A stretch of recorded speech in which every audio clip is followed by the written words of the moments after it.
The desert sun had no mercy that morning when Jude Coulter rode out to check his dying cattle. What he found instead would haunt him forever. A woman tied to a crude wooden cross, her dress torn, her lips cracked from thirst, left to die like some biblical warning in the New Mexico wasteland. Lenora Vale had been a mail-order bride, educated and strong-willed, until her intended husband decided she wasn't worth keeping. His twisted family branded her a witch and left her for the vultures. But Jude, a broken man carrying his own ghosts from the war, couldn't ride away. He cut her down, knowing it would mark him as surely as it had marked her.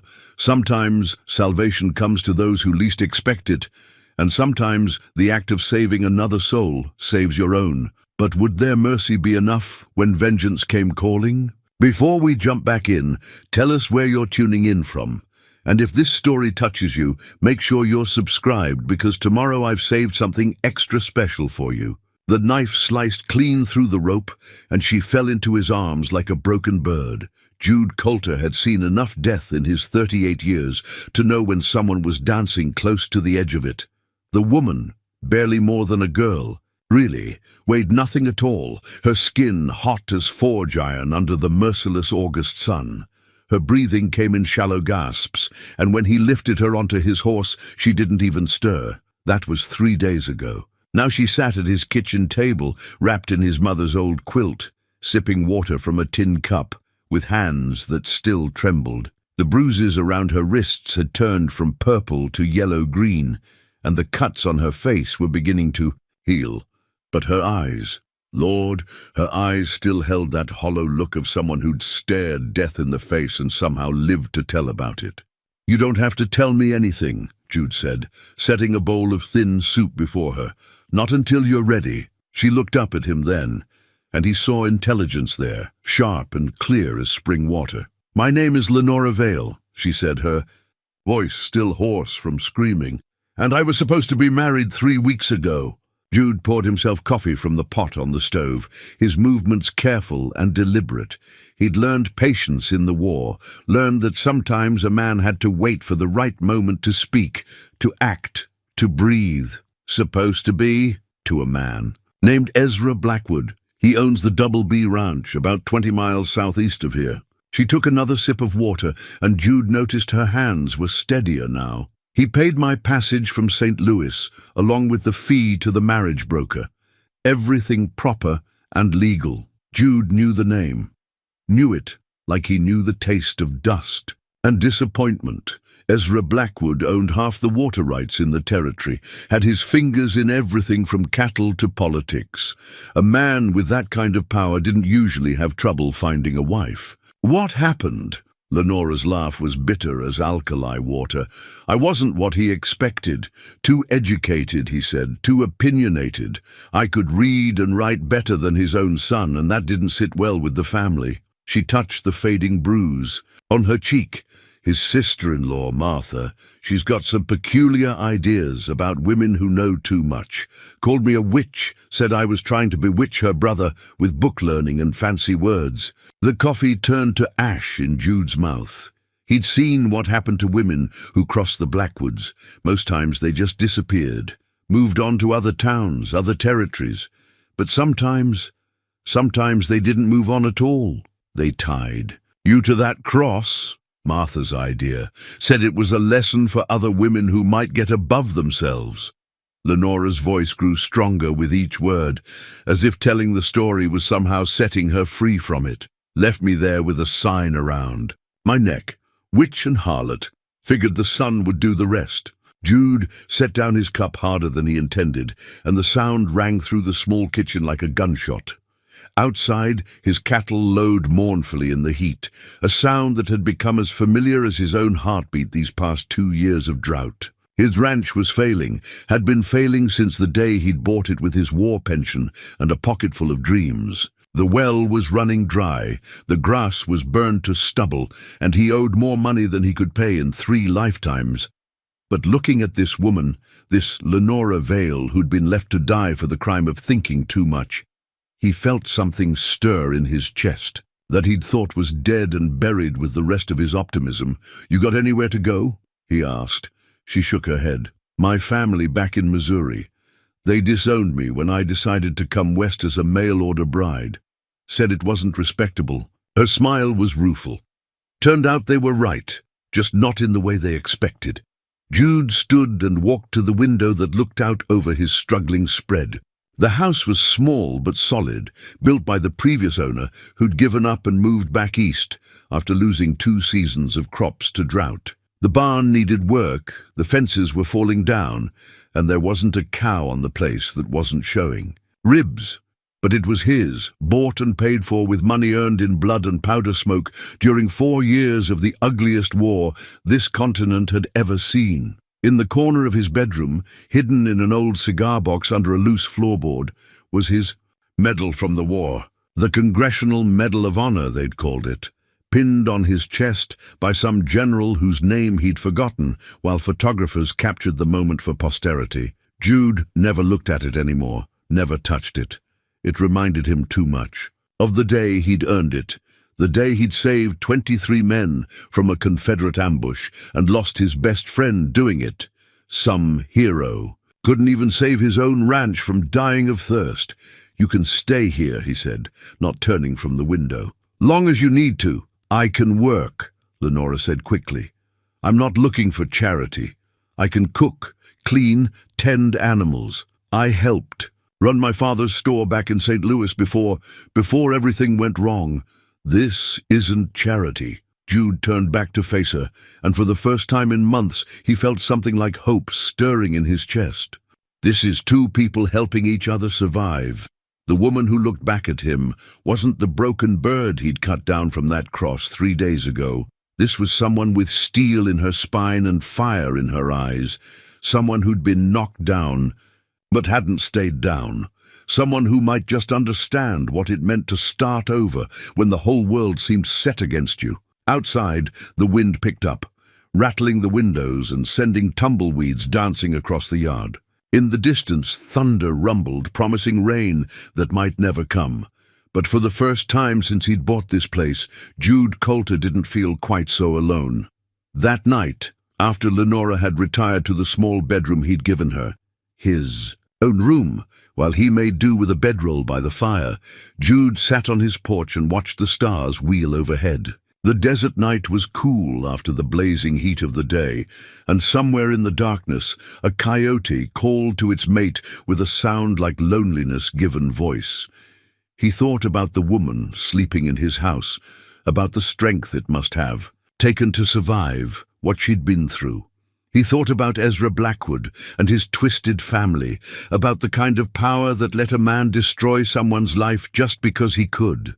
And he thought about the medal hidden in his bedroom, about the weight of it and what it represented. Maybe it was time to remember what it meant to fight for something worth saving. Maybe it was time to stop running from the man he used to be and start figuring out who he could become. The wind shifted, bringing with it the smell of rain still hours away, and Jude Coulter made himself a promise. Whatever came next, whatever the Blackwoods or the drought or his own failures threw at him, he wouldn't let this woman down. He'd already saved her life once. Now maybe she could help him save his own. The riders came at dawn, 6 of them in a line across the ridge like black marks against the red sky. Jude was already up, checking on the horses in the corral, when he spotted them. They sat their mounts easy, patient as buzzards, and he knew, without looking, that they wore the Double B brand on their leather vests. "Lenora," he called, not taking his eyes off the ridge. "Best come inside." She appeared in the doorway, still wearing the simple dress he'd bought her in town, the first new clothes she'd owned since leaving St. Louis. Her hair was pinned back neat and proper, but her eyes were sharp as she followed his gaze to the waiting riders. "They're here for me," she said, and there was no fear in her voice, only a kind of weary resignation. Not necessarily. Jude walked back toward the house, moving slow and easy, his hand resting casual-like on the butt of his Colt. Could be they're just passing through, but even as he said it, he knew it was a lie. Blackwood's men didn't just pass through anywhere. They came with purpose, and that purpose usually involved making someone's life considerably more difficult. Lead rider spurred his horse down the slope, and the others followed. Jude recognized the man, Tom Harwick, Blackwood's foreman, mean as a rattlesnake and twice as quick to strike. Behind him rode men Jude knew by reputation, hard cases who'd hire their guns to anyone willing to pay their price. "Morning, Coulter," Harwick called out as they approached. He was a lean man with cold eyes and a smile that never reached them. "Fine day for a ride." "Morning, Tom." Jude stepped off the porch, putting himself between the riders and the house. "What brings you all the way out here?" "Business." Harwick's gaze shifted to the house where Lenora stood framed in the doorway. "Seems you got something that belongs to Mr. Blackwood." "Don't see how that's possible. Everything here belongs to me." Harwick's smile widened. "That woman there. She's got a legal contract with Mr. Blackwood, binding agreement. He paid good money for her, and she's got obligations to fulfill." Jude felt something cold settle in his stomach. "Woman's free to make her own choices, contract or no contract." "See, that's where you're wrong." One of the other riders, a thick-set man with a face like a clenched fist, spoke up. "Woman like that, she's got to honor her agreements. Otherwise, what's to stop any of them from running off the minute they get what they want?" "She didn't get what she wanted," Jude said quietly. "She got left to die. That's between her and Mr. Blackwood," Harwick said. "But the law's the law, and she's got a contract to fulfill." Lenora stepped forward then, and Jude heard the screen door bang shut behind her. "I fulfilled my part of the contract the moment I stepped off that stagecoach," she said, her voice carrying clear across the yard. "I came here in good faith, ready to be a wife to your employer. He's the one who decided I wasn't suitable." "You're suitable enough," the thick-set man said with a leer. "Just need to learn your place."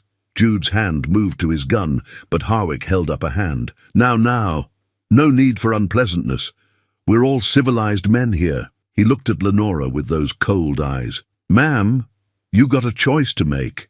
You can come with us peaceable-like, or we can come back with the sheriff and some proper legal papers." "The sheriff's in Blackwood's pocket," Lenora said. "We all know that." "Makes no difference," Harwick replied. "Law's the law.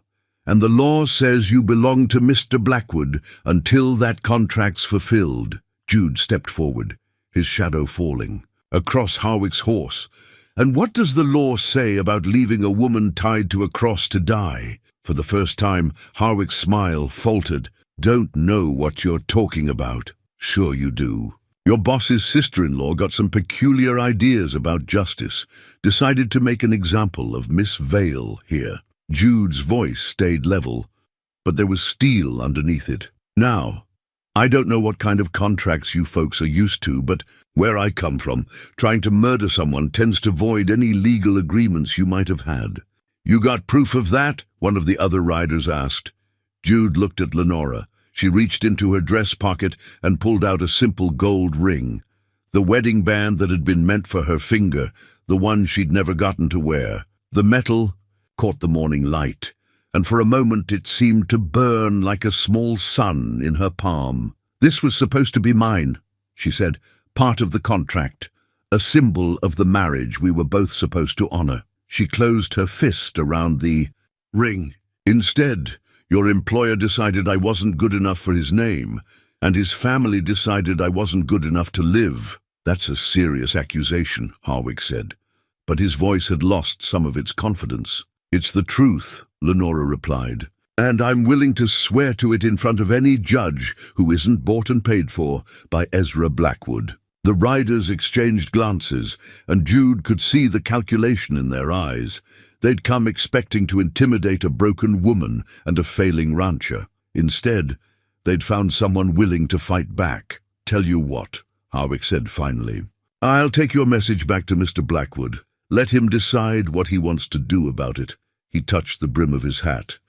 "Ma'am, Coulter, Tom," Jude said, "you tell your boss something for me. Tell him this woman's under my protection now.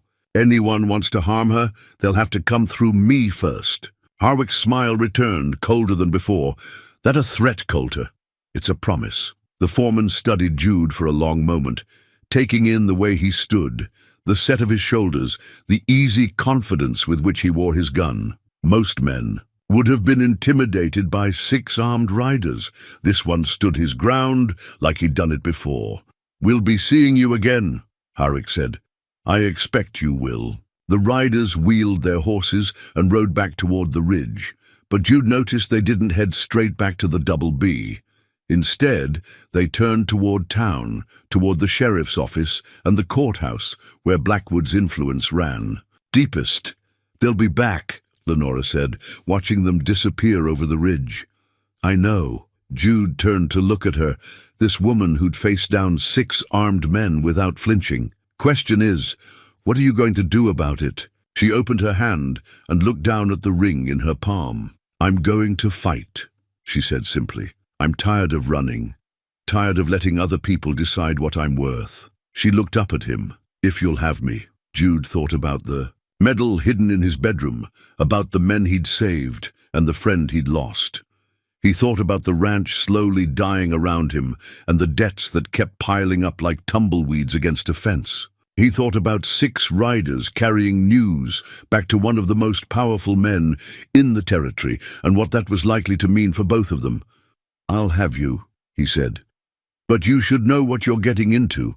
Blackwood's got money, influence, men willing to do his dirty work. I've got a failing ranch and more enemies than friends." "You've got something else," Lenora said, slipping the ring back into her pocket. "You've got a conscience that's rarer than you might think." That afternoon, Jude rode into town to buy supplies and to take the temperature of the local sentiment. What he found wasn't encouraging. The general store owner, who'd always been friendly enough, suddenly had urgent business in the back room when Jude walked in. The banker, who'd extended his loan twice already, made it clear that patience was wearing thin. Even the preacher, who usually had a kind word for everyone, seemed to find the street particularly interesting when Jude passed by. Word had spread fast, as it always did in small towns. Jude Coulter was harboring Ezra Blackwood's runaway bride, and that made him a marked man. In a territory where water rights and cattle were everything, crossing the wrong person could mean the difference between prosperity and ruin. But it was the conversation he overheard at the saloon that told him just how deep the trouble ran. "Heard. You tell Blackwood's fit to be tied," one man was saying. "Spent good money bringing that woman out here, and now she's taken up with that broken-down rancher." "Coulter's got more guts than sense," another replied. "Man's already hanging by a thread financially. Last thing he needs is to make an enemy of the most powerful man in 3 counties. "Maybe that's what he wants," a third voice suggested. "Maybe he figures if he can't make it as a rancher, he'll make his mark some other way." Jude nursed his beer and listened, learning more about his situation than he'd known before. The general consensus seemed to be that he was either brave or foolish, and most folks weren't sure which.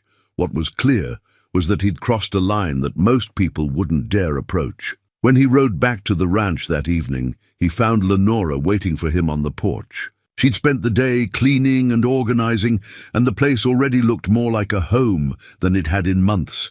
"How bad is it?" she asked.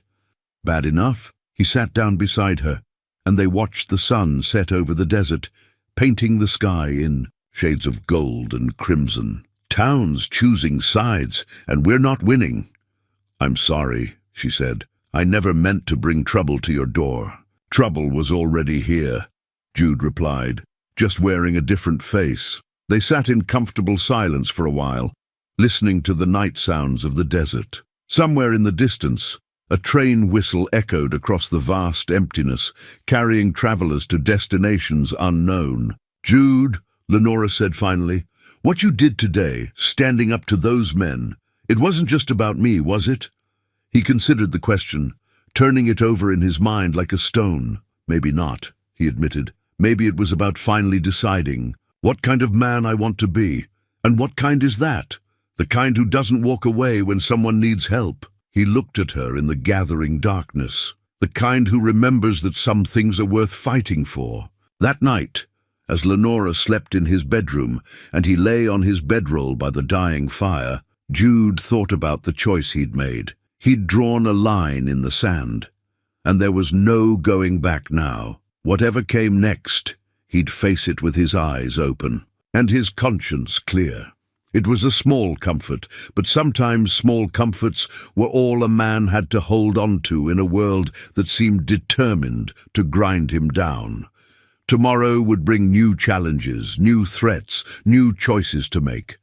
But tonight, he'd sleep with the satisfaction of knowing he'd done the right thing, even if it might be the last right thing he ever got the chance to do. The first lesson came 3 days later, when Lenora found Jude struggling over the ledger that tracked his ranch's finances. He sat at the kitchen table, squinting at the numbers by lamplight, his finger tracing each line like he was afraid that the figures might rearrange themselves when he wasn't looking. "Problem?" she asked, setting a cup of coffee beside his elbow. "Can't make heads or tails of this," he admitted, rubbing his eyes. "I can read well enough, learned that much in the army, but these accounting books might as well be written in Chinese."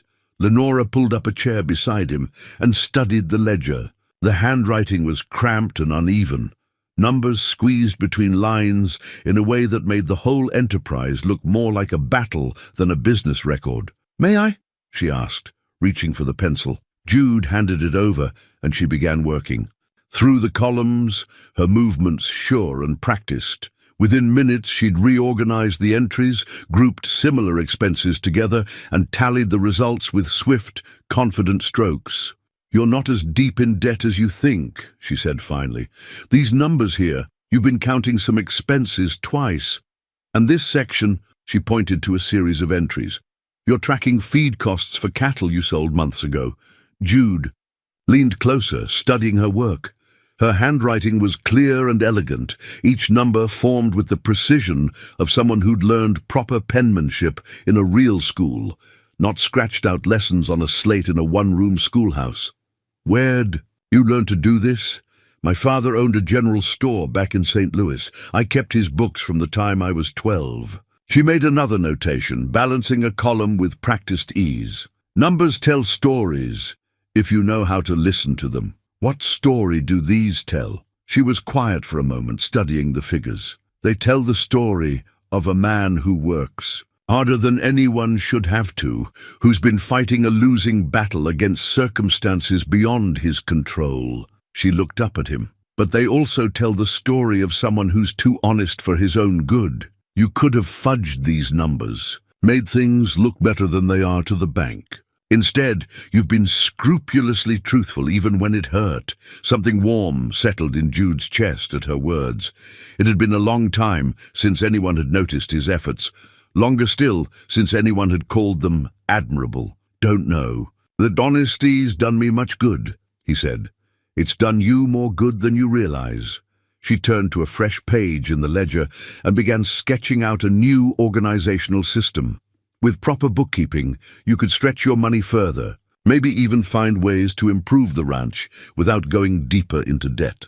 Over the next hour, she showed him how to track his expenses more efficiently, how to project future costs, how to identify areas where he might save money.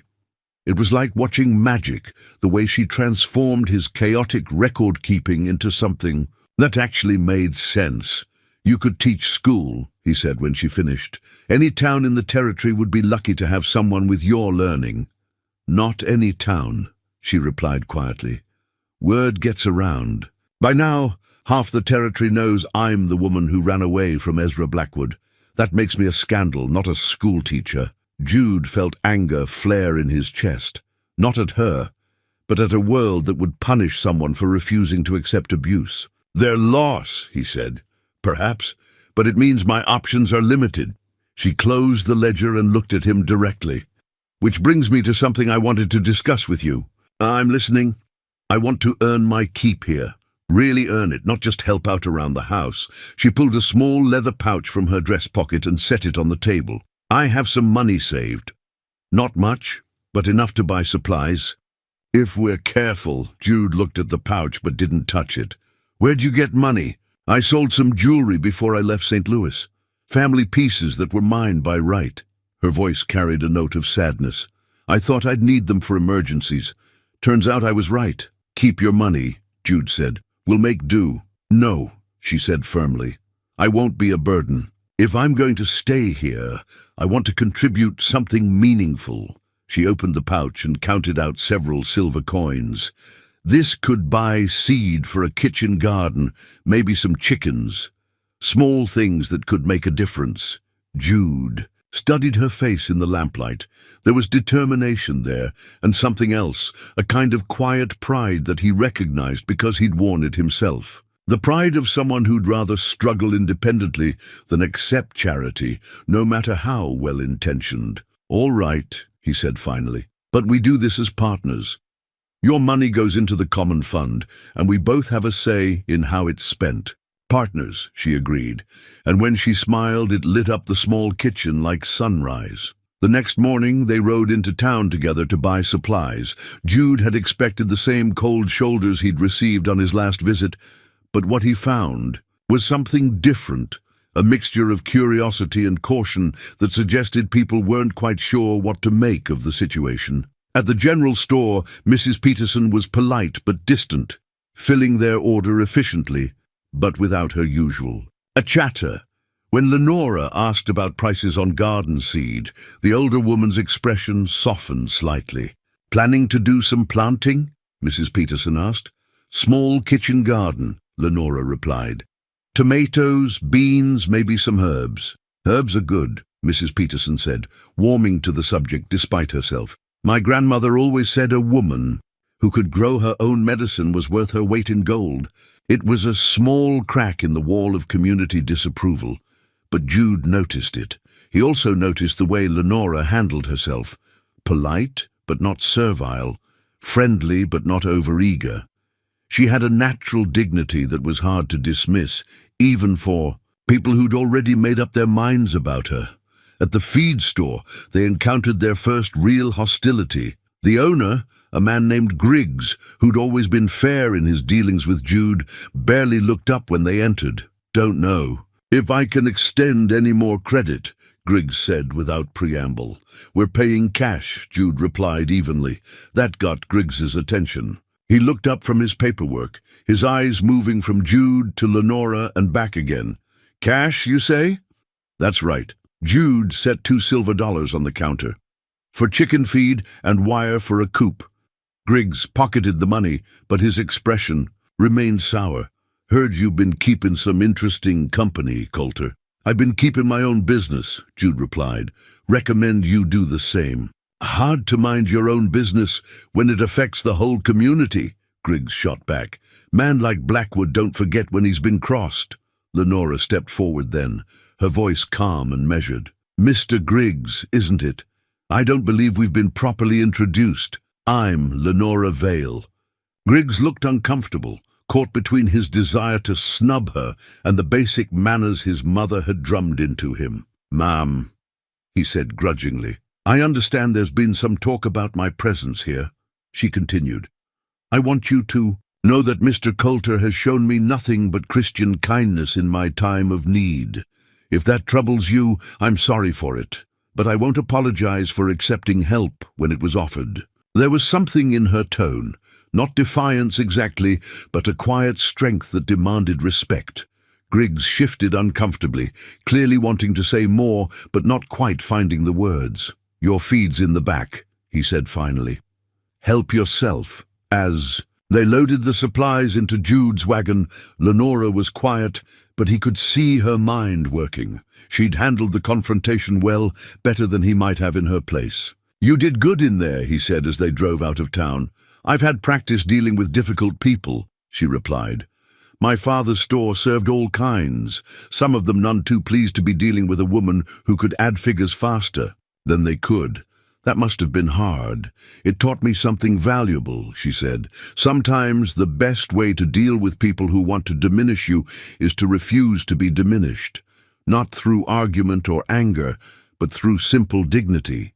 Jude thought about that as they made their way back to the ranch. Dignity, it was something he'd been in short supply of lately. What with the failing crops and mounting debts and the general sense that he was fighting a losing battle against forces beyond his control. But watching Lenora face down the communities, disapproval with such quiet strength. He felt something stir in him that had been dormant for too long. Maybe dignity wasn't something you lost when times got hard. Maybe it was something you chose to keep, no matter what the world threw at you. That afternoon, they worked together to clear a patch of ground for the kitchen garden.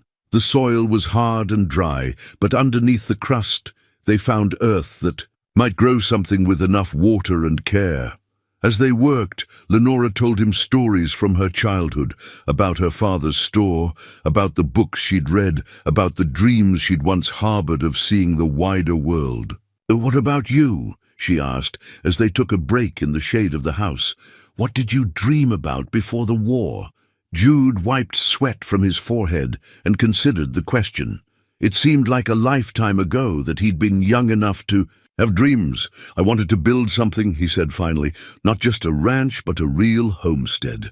Place where a family could put down roots, where children could grow up safe and happy." He gestured at the struggling land around them. "Guess that was more dream than I could handle." "Dreams don't have expiration dates," Lenora said gently. "Sometimes they just take longer to come true than we expect. Some dreams aren't meant to come true at all, and some are just waiting for the right partner to help make them happen."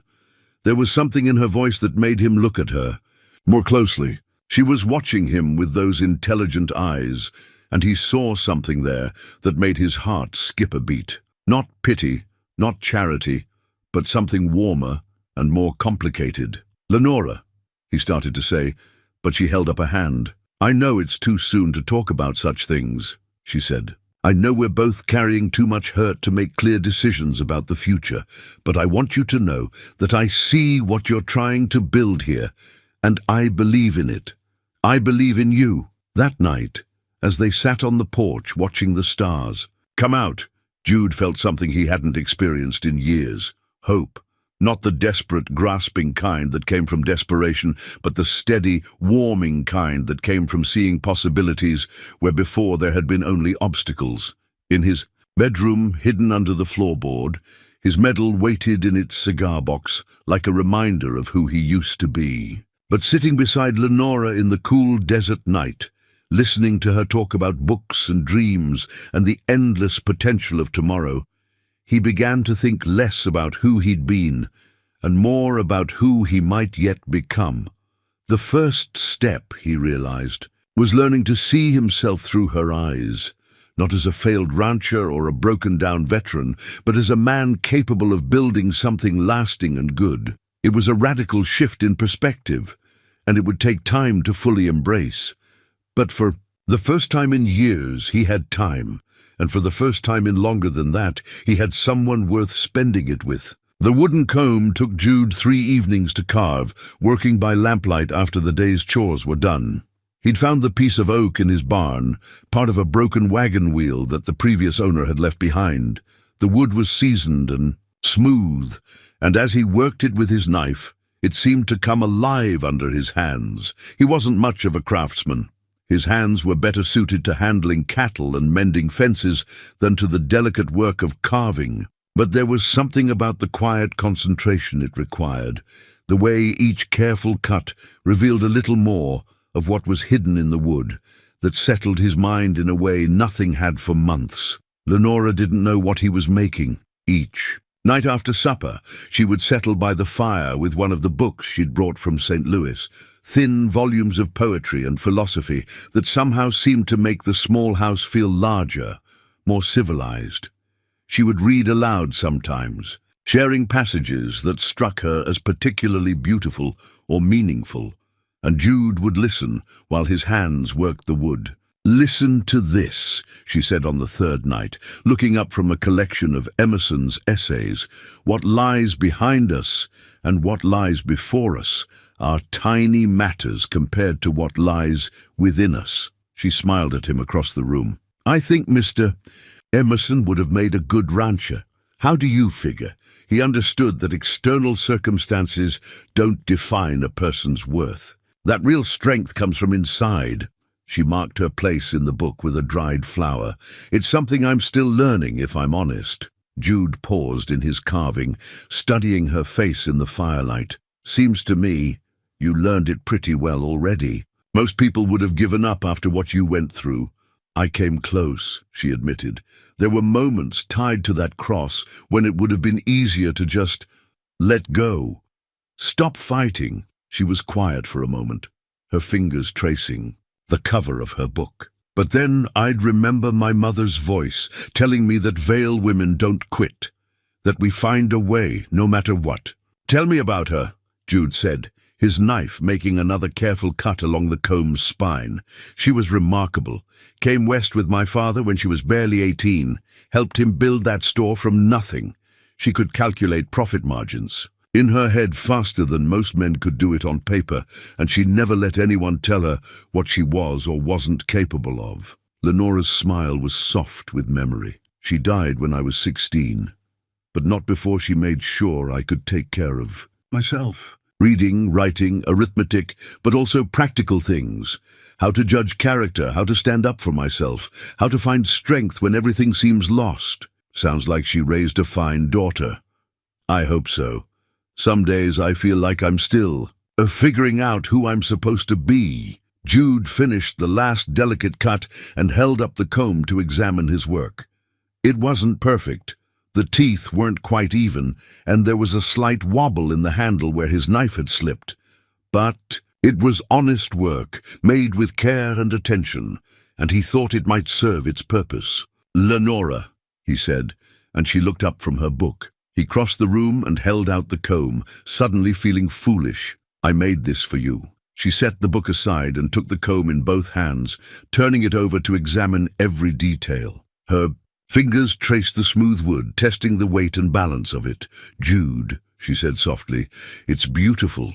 "It's not much," he said quickly. "I'm no craftsman, but I thought—" "Well, I noticed you don't have much in the way of personal things, and I thought maybe—" She stood and moved to the small mirror that hung by the kitchen window.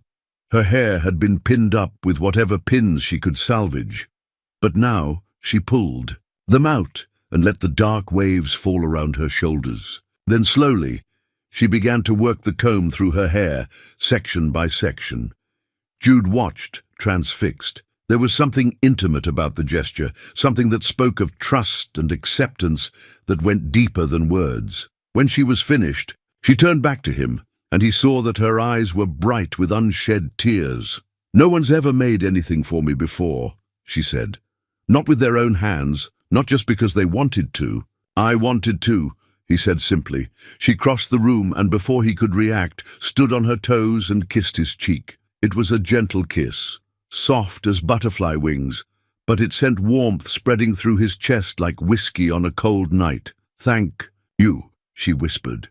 They stood there for a moment, close enough that he could smell the lavender soap she used, could see the fine lines around her eyes that spoke of laughter and sorrow in equal measure. He wanted to reach out, to touch her face, to tell her all the things that had been building in his heart since the day he'd cut her down from that cross, but it was too soon. They both carried too much hurt, too much uncertainty about what the future might hold, so instead, he stepped back and cleared his throat. "You should get some rest," he said. "Tomorrow's going to be a long day." She nodded, understanding. "Good night, Jude. Good night." He watched her disappear into the bedroom, then sat back down by the fire to clean up the wood shavings from his carving. The house felt different now, charged with something he couldn't quite name.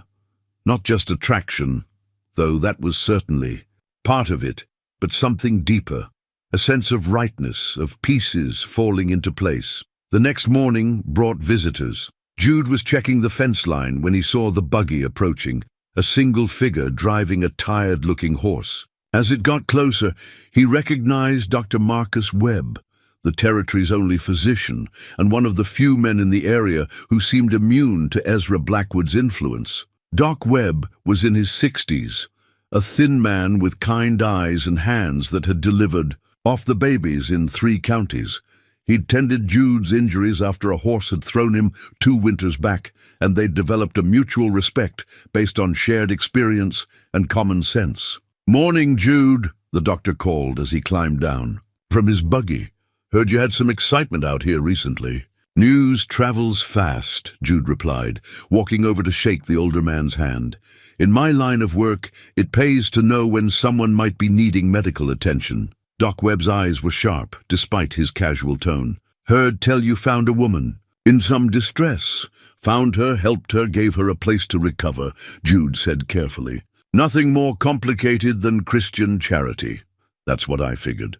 The doctor nodded toward the house. Mind if I take a look at her? Professional curiosity, you understand. And maybe to set some minds at ease about her condition. Jude understood what the doctor was really offering. An independent medical assessment that might counter some of the wilder rumors circulating in town. I'll ask her, he said. Lenora agreed to the examination without hesitation. She understood, as Jude did, that having Doc Webb's word on her condition could only help their cause. While the doctor conducted his examination in private, Jude waited on the porch, trying not to pace. When they emerged 20 minutes later, Doc Webb's expression was grim. Miss Vale, he said formally, you're fortunate to be alive. The sun exposure alone could have killed you, not to mention the dehydration and the trauma to your wrists and ankles. He turned to Jude. Whoever did this to her, they meant for her to die, no question about it. Will you put that in writing? Lenora asked. Already planned to, the doctor replied. Whatever legal troubles you might be facing, you'll have my medical opinion to support your case. He paused, studying her face. Miss, I've been practicing medicine in this territory for 30 years. I've seen what men can do to women when they think no one's watching.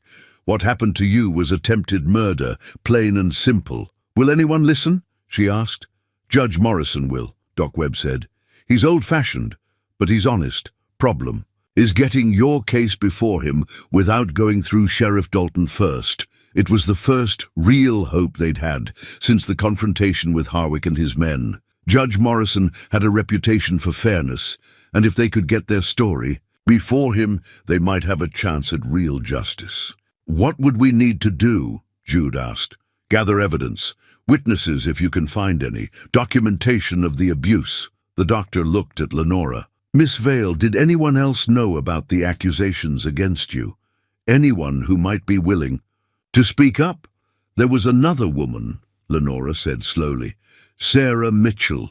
She was supposed to be married to Blackwood's cousin, but something went wrong.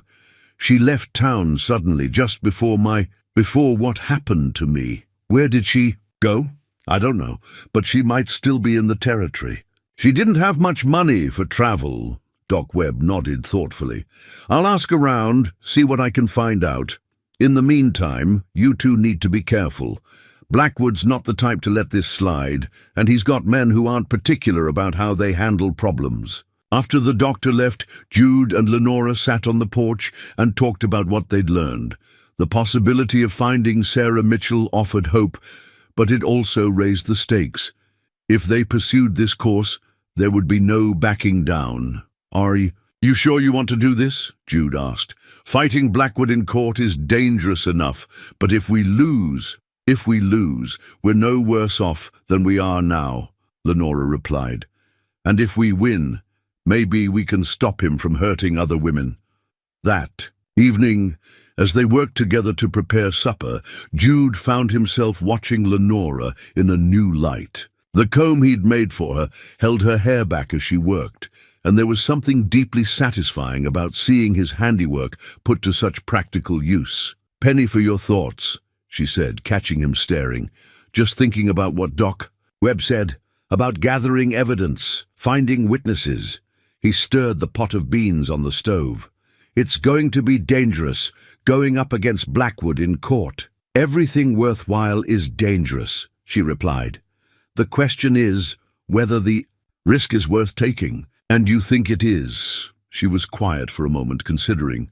I think about that cross, Jude, about how it felt to be tied there, helpless, waiting to die.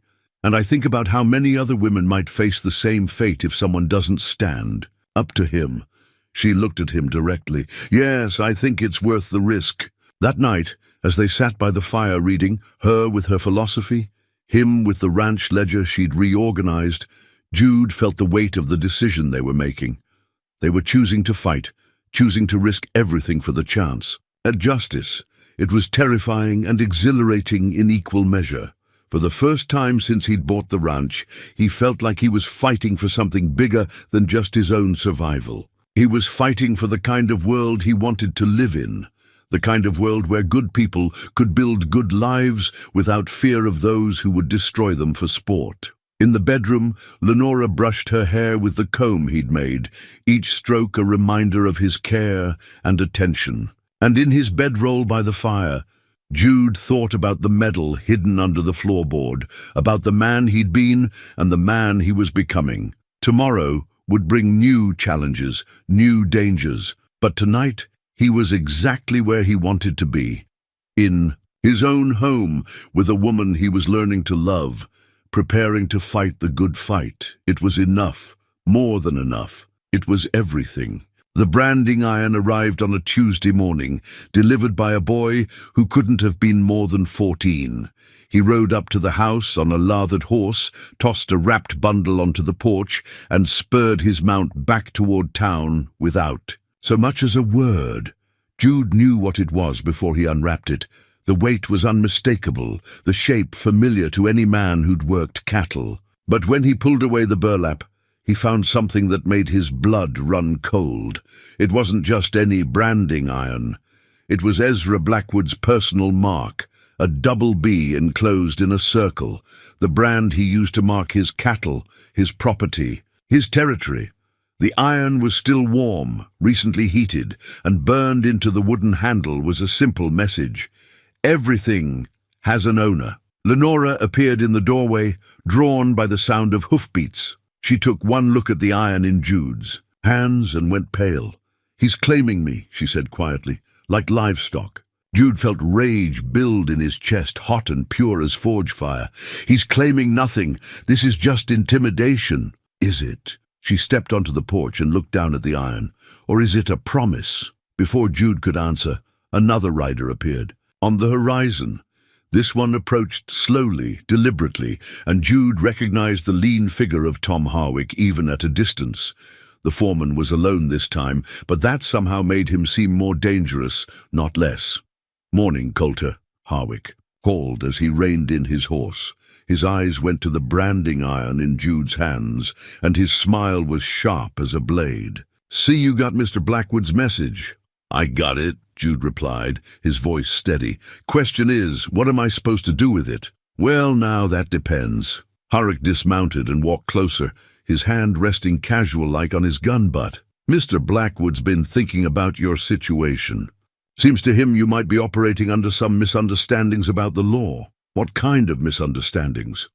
Harwick reached into his vest pocket and pulled out a folded document. "This here's a copy of the contract Miss Vale signed back. In St. Louis, legal and binding, witnessed and notarized." He held it out toward Lenora. "Maybe you'd like to read the fine print, ma'am." Lenora took the document with steady hands, though Jude could see the tension in her shoulders. She unfolded it and read, her face growing paler with each line. "This isn't the contract I signed," she said finally. "That's so?" Harwick's voice carried mock surprise. "Funny thing about contracts, ma'am. Sometimes people remember them different than they actually read. This says, I'm bound to Mr. Blackwood for a period of 5 years, regardless of whether a marriage takes place." Lenora's voice was tight with controlled anger. "The contract I signed specified marriage only. If no marriage occurred, I was free to leave. Like I said, memory's a funny thing." Harwick took the document back and tucked it away. "But this... Here's the original, filed with the territorial court. Judge Dalton himself witnessed the filing." Jude felt the trap closing around them. A forged contract, filed with a corrupt judge, backed by Blackwood's money and influence. It was exactly the kind of legal maneuvering that made frontier justice a mockery. "There's more," Harwick continued. "Mr. Blackwood's been generous enough to calculate Miss Vale's debts, transportation from St. Louis, room and board, medical expenses after her unfortunate accident. Comes to quite a sum." "How much?" Jude asked, though he dreaded the answer. $800. The number hit Jude like a physical blow. $800 was more money than his ranch was worth, more than he could earn in 3 good years. It might as well have been 8,000. That's robbery, Lenora said. That's business, Harwick replied. But Mr. Blackwood's a reasonable man. He's prepared to offer alternatives to immediate payment. What kind of alternatives? Harwick's smile widened. Miss Vale could return to fulfill her contract. Work off her debt honest-like, the way it was originally planned. Or, Jude asked because he could see there was more coming. Or you could sign over the deed to this ranch. Mr. Blackwood's been looking to expand his water rights, and your spread sits right nice between his north and south pastures. There it was, the real purpose behind all the legal maneuvering. Blackwood didn't just want Lenora back, he wanted Jude's land. The contract was just a convenient excuse to squeeze them both. And if we refuse both options, Lenora asked, then Sheriff Dalton comes out here with a warrant for your arrest, Harwick said. Theft of services, breach of contract, maybe some other charges that occur to him along the way. He looked at Jude. Might be you'd find yourself charged as an accessory, harboring a fugitive, interfering with legal business. Jude set the branding, iron down on the porch railing with deliberate care. Tom, you can tell your boss that he can take his contract and his threats and... Jude. Lenora's voice was quiet but firm. Don't. He looked at her, surprised by the warning. Mr. Harwick, she said, turning to face the foreman, I need time to consider Mr. Blackwood's generous offer. Surely a decision of this magnitude deserves careful thought. Harwick studied her face, looking for signs of deception. How much time? A week? 3 days? 5 days? Done. Harwick mounted his horse and touched the brim of his hat. 5 days, Miss Vale. After that, Sheriff Dalton comes calling. He looked at Jude. Might want to think real careful about which side of this you want to be on, Coulter. Man. Can't fight City Hall and expect to win. After Harwick rode away, Jude and Lenora stood on the porch in silence, each lost in their own thoughts. The branding iron seemed to loom between them, a physical reminder of the power arrayed against them. Why did you ask for time? Jude asked finally. We both know we're not going to give him what he wants. Because I needed to think, she replied, and because desperate people make mistakes. She picked up the branding iron, testing its weight. This isn't just about intimidation, Jude. It's about ownership. Blackwood sees me as property, and he'll never stop until he gets me back or destroys me trying. Then we fight him. With what? He's got the law on his side, money to buy witnesses, and enough men to enforce his will by violence if necessary. She set the iron down and looked at him. We need more than righteous anger to win this fight. That afternoon, they rode into town together, ostensibly to buy supplies, but really to gauge the local sentiment. What they found was a community that seemed to be holding its breath, waiting to see which way the wind would blow. At the general store, Mrs. Peterson was polite but nervous, glancing frequently toward the door as if expecting trouble. When Lenora asked about fabric for new curtains, the older woman seemed surprised. You're planning to stay? She asked. I'm planning to fight, Lenora replied quietly. The question is whether anyone else is willing to stand up to injustice. Mrs. Peterson looked around the empty store, then leaned closer. There's others who've had trouble with the Blackwoods, she whispered. Women who came and went real quick-like. Nobody talks about it, but people remember. Where are they now? Some moved on to other territories. But Sarah Mitchell, she's working at the boarding house over in Copper Creek. That's only a day's ride from here. It was the first concrete lead they'd had on finding witnesses. Copper Creek was a mining town, rough around the edges, but far enough from Blackwood's influence that a woman might feel safe speaking the truth. At the saloon, Jude nursed a beer and listened to the conversations around him. The talk was careful, coded, but the message was clear. Blackwood was squeezing hard, and people were choosing sides. Heard Coulter's got himself into a real fix, one man was saying. Picked the wrong fight with the wrong man. Maybe, another replied. But there's something to be said for a man who stands up for what's right. Standing up's one thing, winning's another. Sometimes winning ain't the point. Sometimes it's just about not backing down. When Jude and Lenora returned to the ranch that evening, they found evidence that they weren't the only ones making preparations. Fresh horse tracks circled the property, and several of their cattle had been driven off, not stolen outright, but moved to the far edges of Jude's range, close to Blackwood's land. "He's testing us," Lenora observed as they stood looking at the scattered herd, "seeing how we'll respond to pressure. Or he's getting ready to claim the cattle strayed onto his land," Jude replied grimly. "Old trick. Move your neighbor's stock, then file a claim for damages." That night, as they planned their trip to Copper Creek, Jude found himself thinking about the branding iron sitting on his kitchen table. It was meant to be a symbol of ownership, of Blackwood's power to mark and claim whatever he wanted. But symbols could be turned against their creators.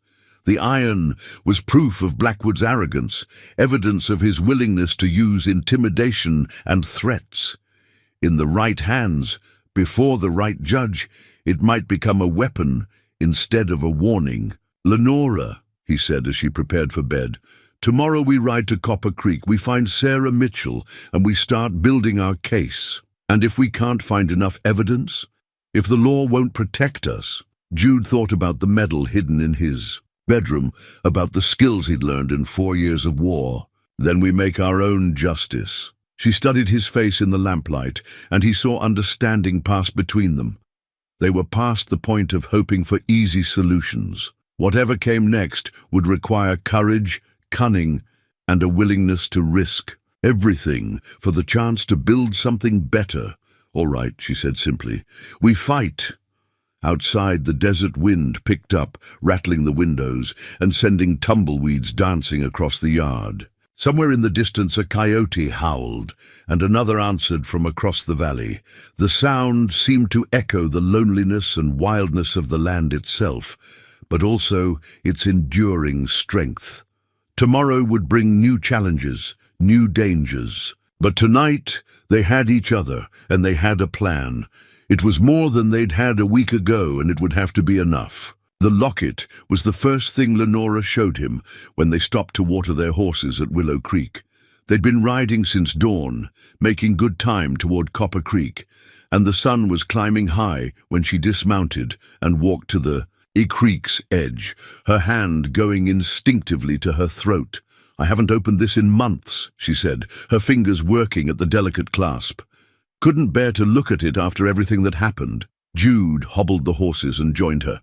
By the water, the creek ran clear and cool, fed by mountain springs that never seemed to run dry even in the worst drought years. It was one of the few constant things in this harsh country, a reminder that some sources of strength never failed. The locket was small, no bigger than a silver dollar, worn smooth by years of handling. When Lenora finally got it open, Jude saw the faded photograph inside, a woman with Lenora's eyes and a smile that spoke of quiet strength. "My mother," Lenora said softly, "Eleanor Vale. I was named for her, though everyone called her Ellie." The photograph showed a woman in her 30s, wearing a simple dress, but carrying herself with unmistakable dignity. There was something in her expression that reminded Jude of Lenora, an intelligence that couldn't be hidden, a strength that couldn't be broken. "She was beautiful," he said.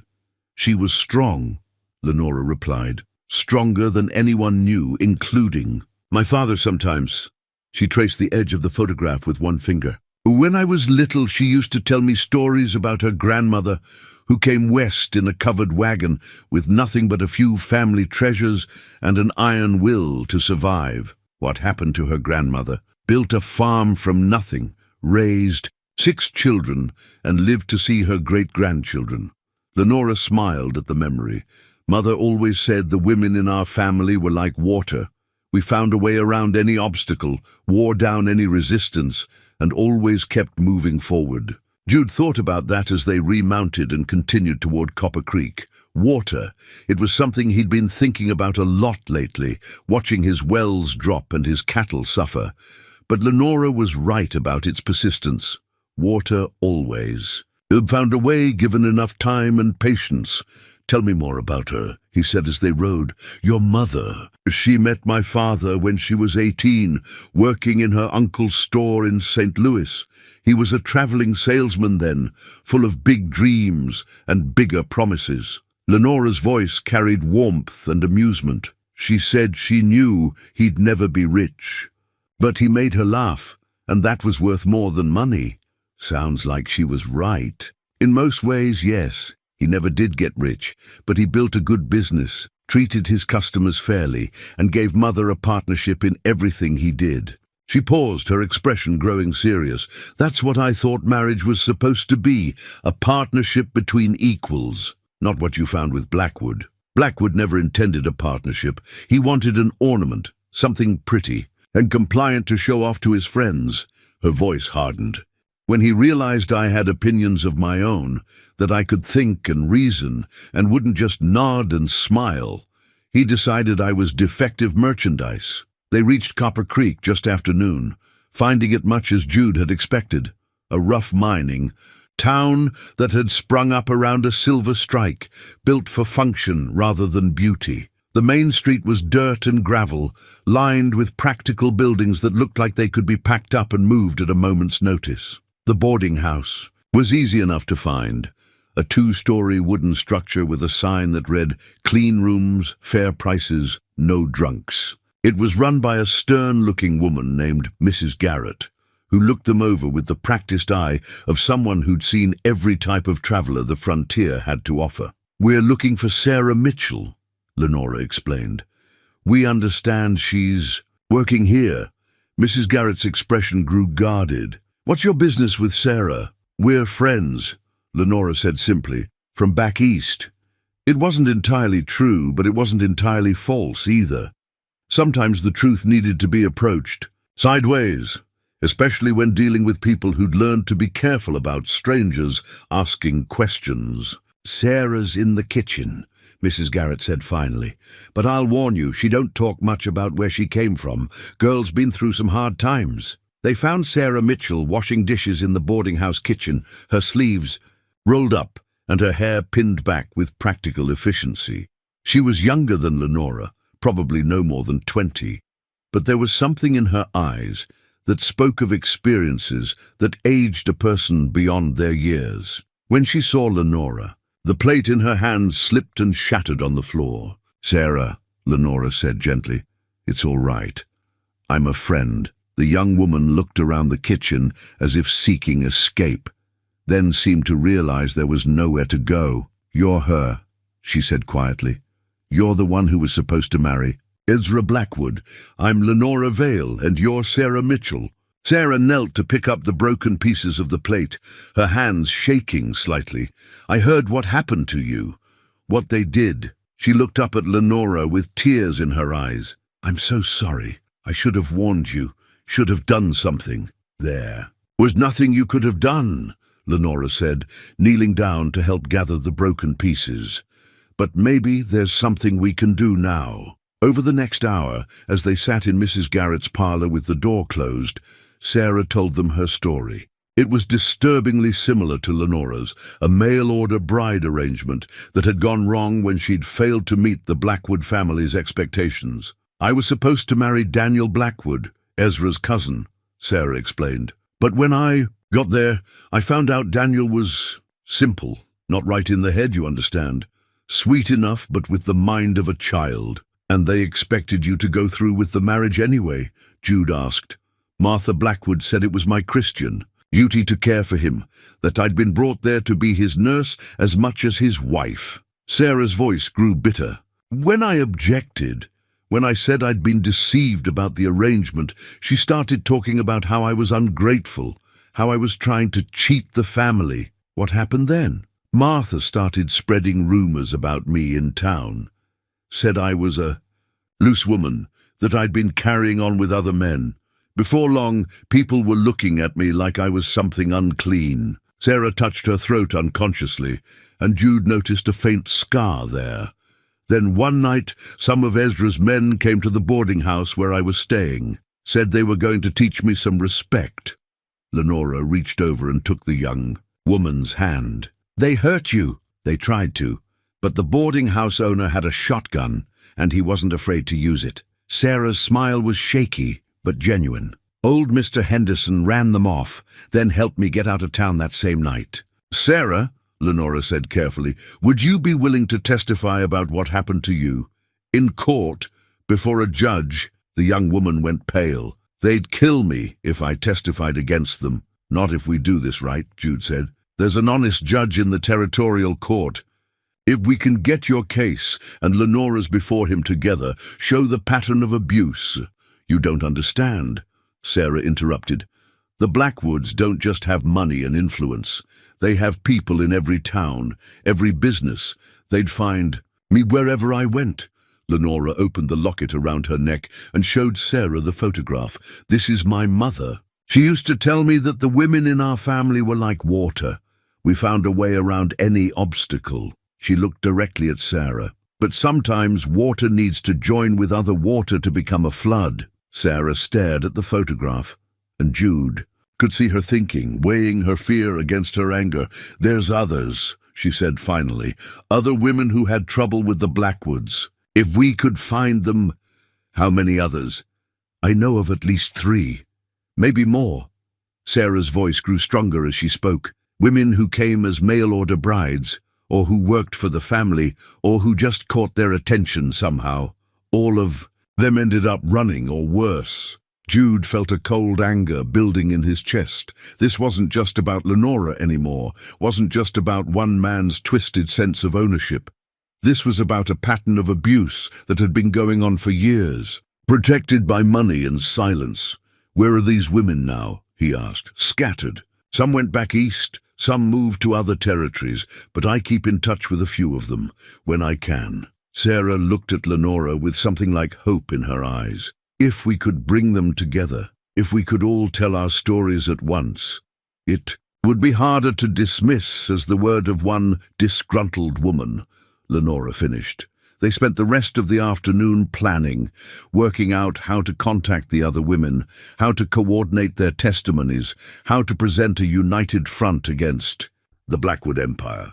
It was dangerous. Bringing together multiple witnesses would also make them a more tempting target for Blackwood's retaliation.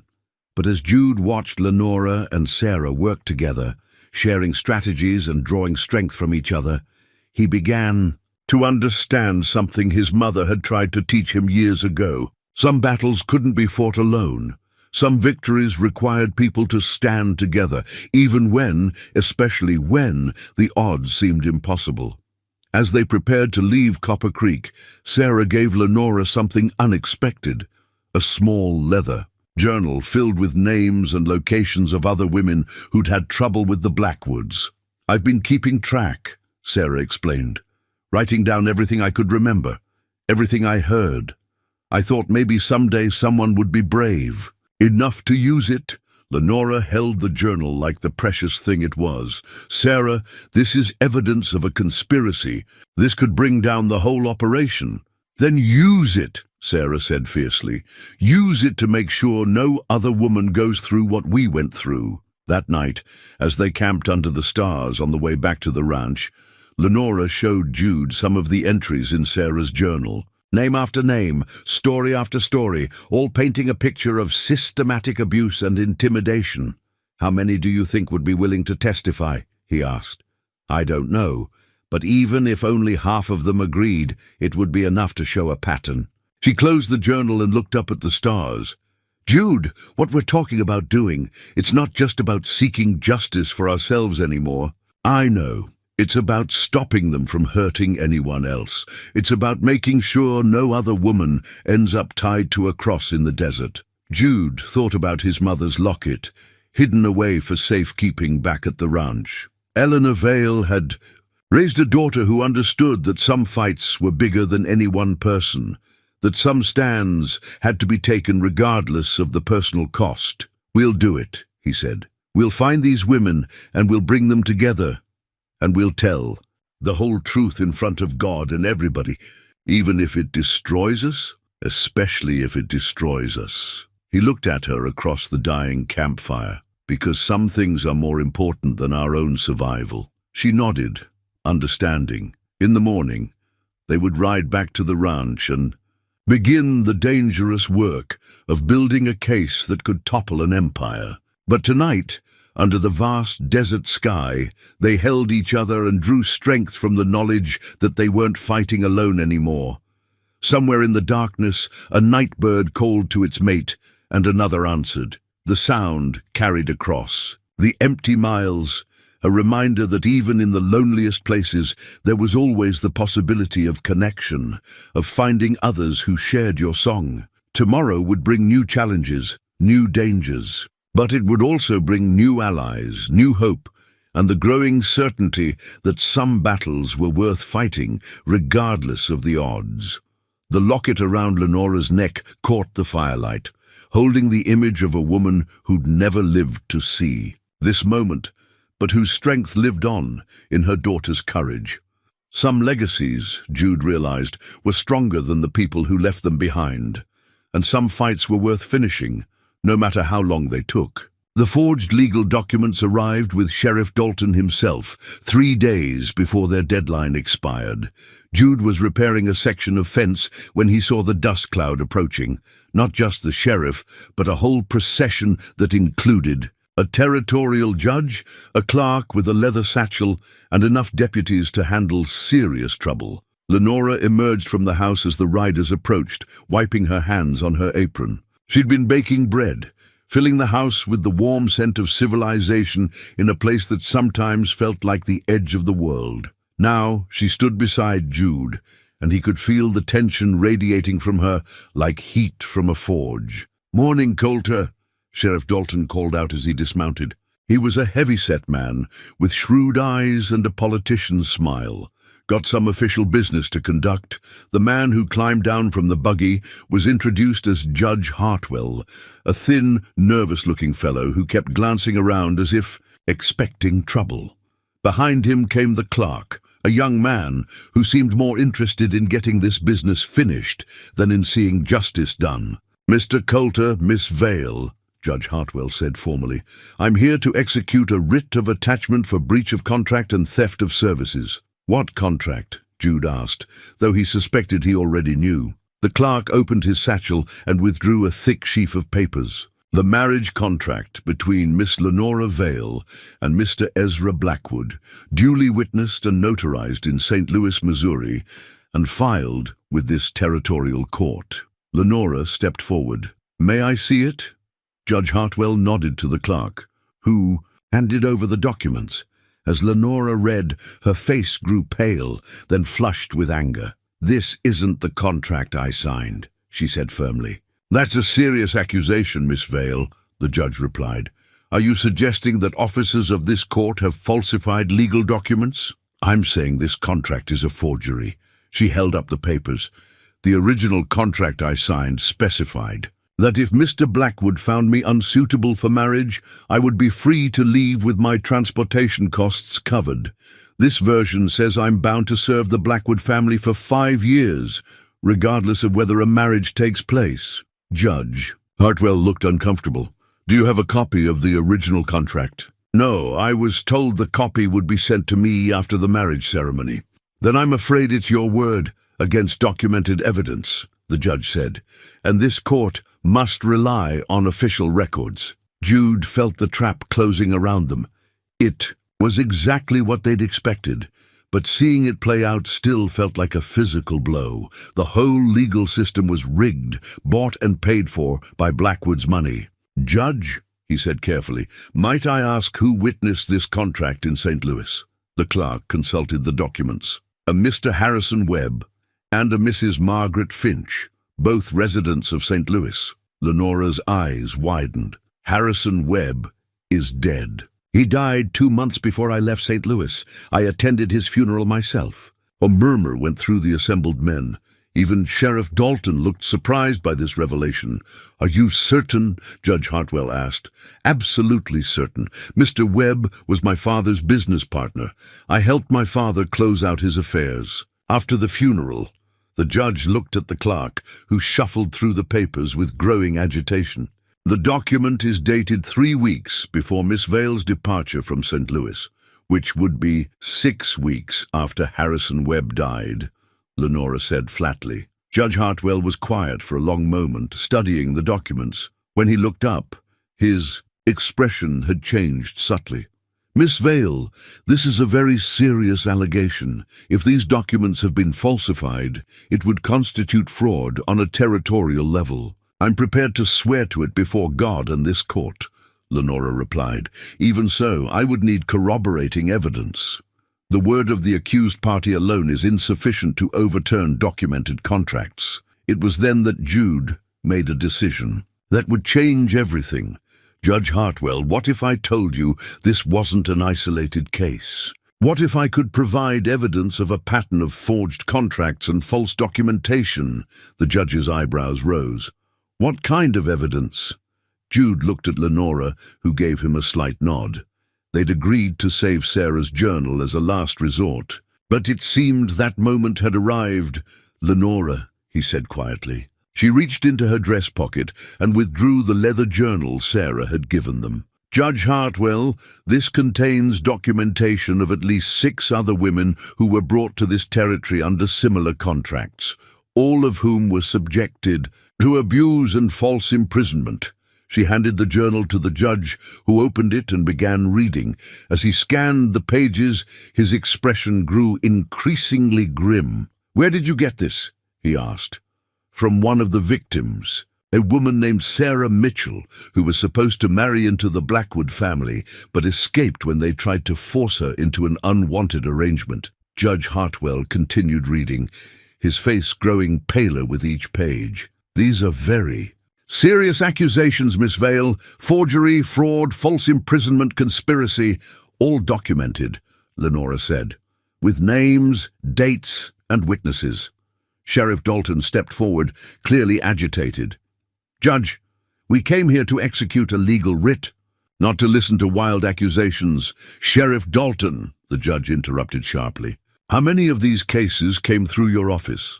The sheriff's face flushed red. "I don't know what you're talking about. According to this journal, at least 3 of these women filed complaints with local law enforcement." "What happened to those complaints?" "I'd have to check my records." "You'd have to check your records." Judge Hartwell's voice rose. "Sheriff, these allegations suggest a systematic conspiracy to defraud and abuse women under color of law. If even half of what's documented here is true, this territory is facing a criminal enterprise of unprecedented scope." The clerk leaned over to whisper something in the judge's ear, but Hartwell waved him away. "No. This changes everything. I cannot in good conscience execute a writ based on documentation that may be fraudulent." Sheriff Dalton's hand moved toward his gun. "Judge, I think you're making a mistake." "The only mistake would be proceeding without a thorough investigation." Judge Hartwell closed the journal and looked directly at the sheriff. "Sheriff Dalton, I'm ordering a full territorial investigation into these allegations. All related cases are hereby suspended pending review." "You can't do that," Dalton protested. "These are local matters. These are federal matters if they involve mail fraud and conspiracy across state lines," the judge corrected. "And as a territorial judge, I have full authority to order such an investigation." Jude watched the exchange with growing amazement. They'd expected to lose this confrontation, to be arrested or forced to flee. Instead, they'd managed to turn the tables completely, but Sheriff Dalton wasn't finished. "Judge, I respect your authority, but I've got my orders from whom?" Judge Hartwell asked sharply. "Who gave you orders regarding this case?"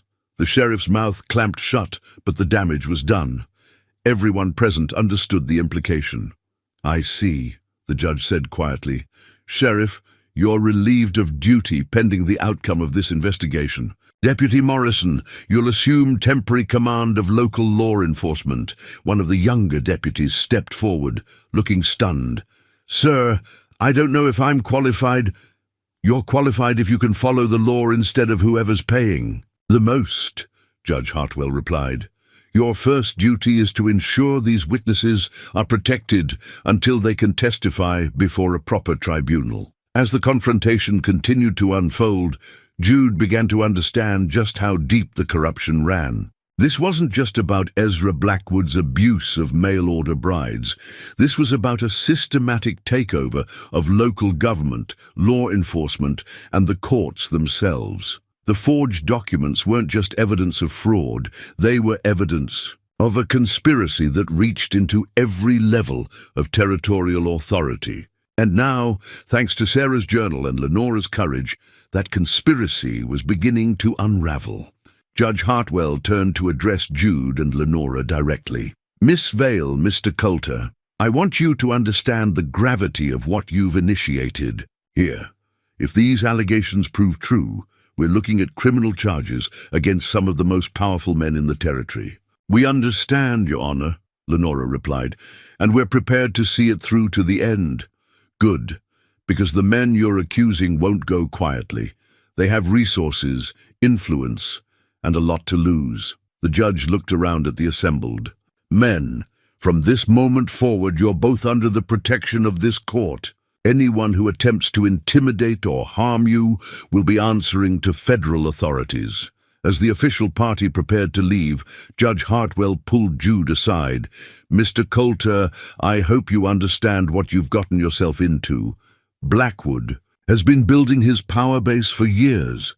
He's not going to let this investigation proceed without a fight. I understand, Judge, but someone had to stand up to him eventually. Yes, but did it have to be a struggling rancher and a woman with no family or connections? The judge's expression was sympathetic but concerned. You're going to need all the help you can get. We'll manage. See that you do. Because if this investigation fails, if Blackwood manages to discredit you or eliminate the evidence, those forged contracts will stand, and every woman documented in that journal will remain at his mercy. That evening, as they sat on their porch and watched the sun set over the desert, Jude and Lenora tried to process what had happened. In the space of a single afternoon, they'd gone from facing arrest to becoming the key witnesses in a territorial investigation. Do you think we can trust Judge Hartwell? Lenora asked. I think he's honest, Jude replied. But honest doesn't mean powerful. Blackwood still has advantages we don't. Such as? Money, for one thing. Time, for another.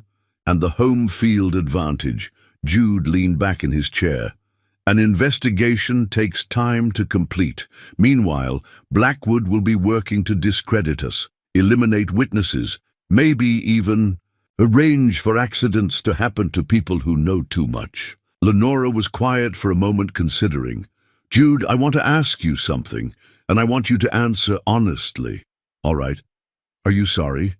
Sorry you cut me down from that cross? Sorry you got involved in this fight? He looked at her. Really?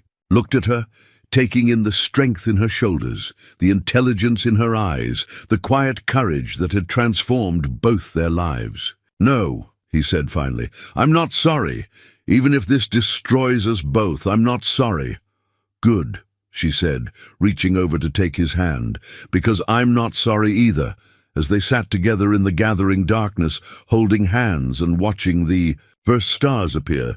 Jude felt something he hadn't experienced since before the war, a sense of purpose that went beyond mere survival. They were fighting for something bigger than themselves now, something that mattered more than their individual fates.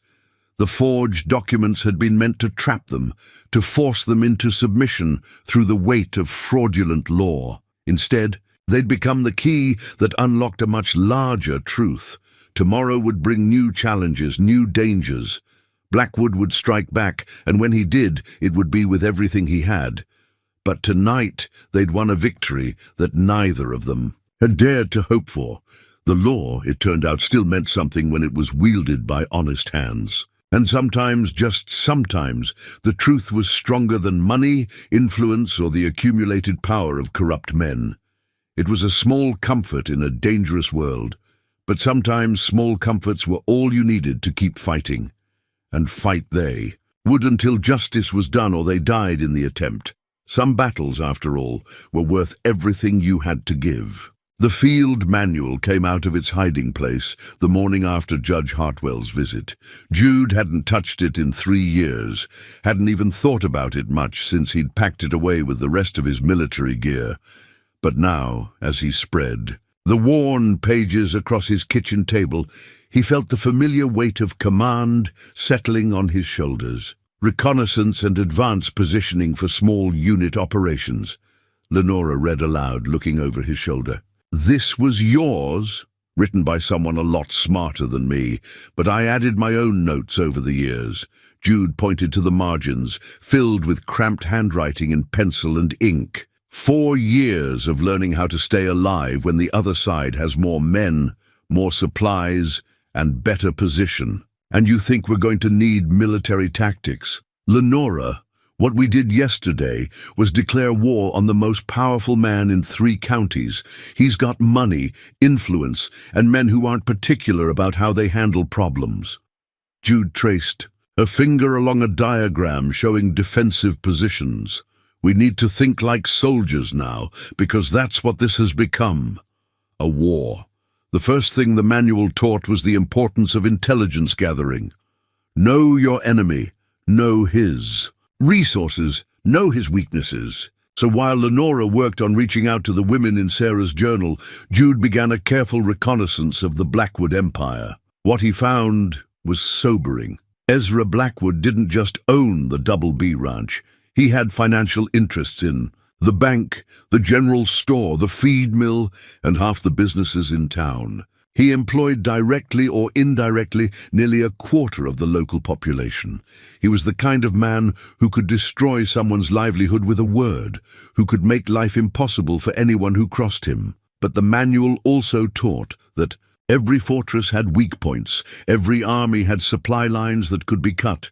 And as Jude studied the scope of Blackwood's operations, he began to see potential vulnerabilities.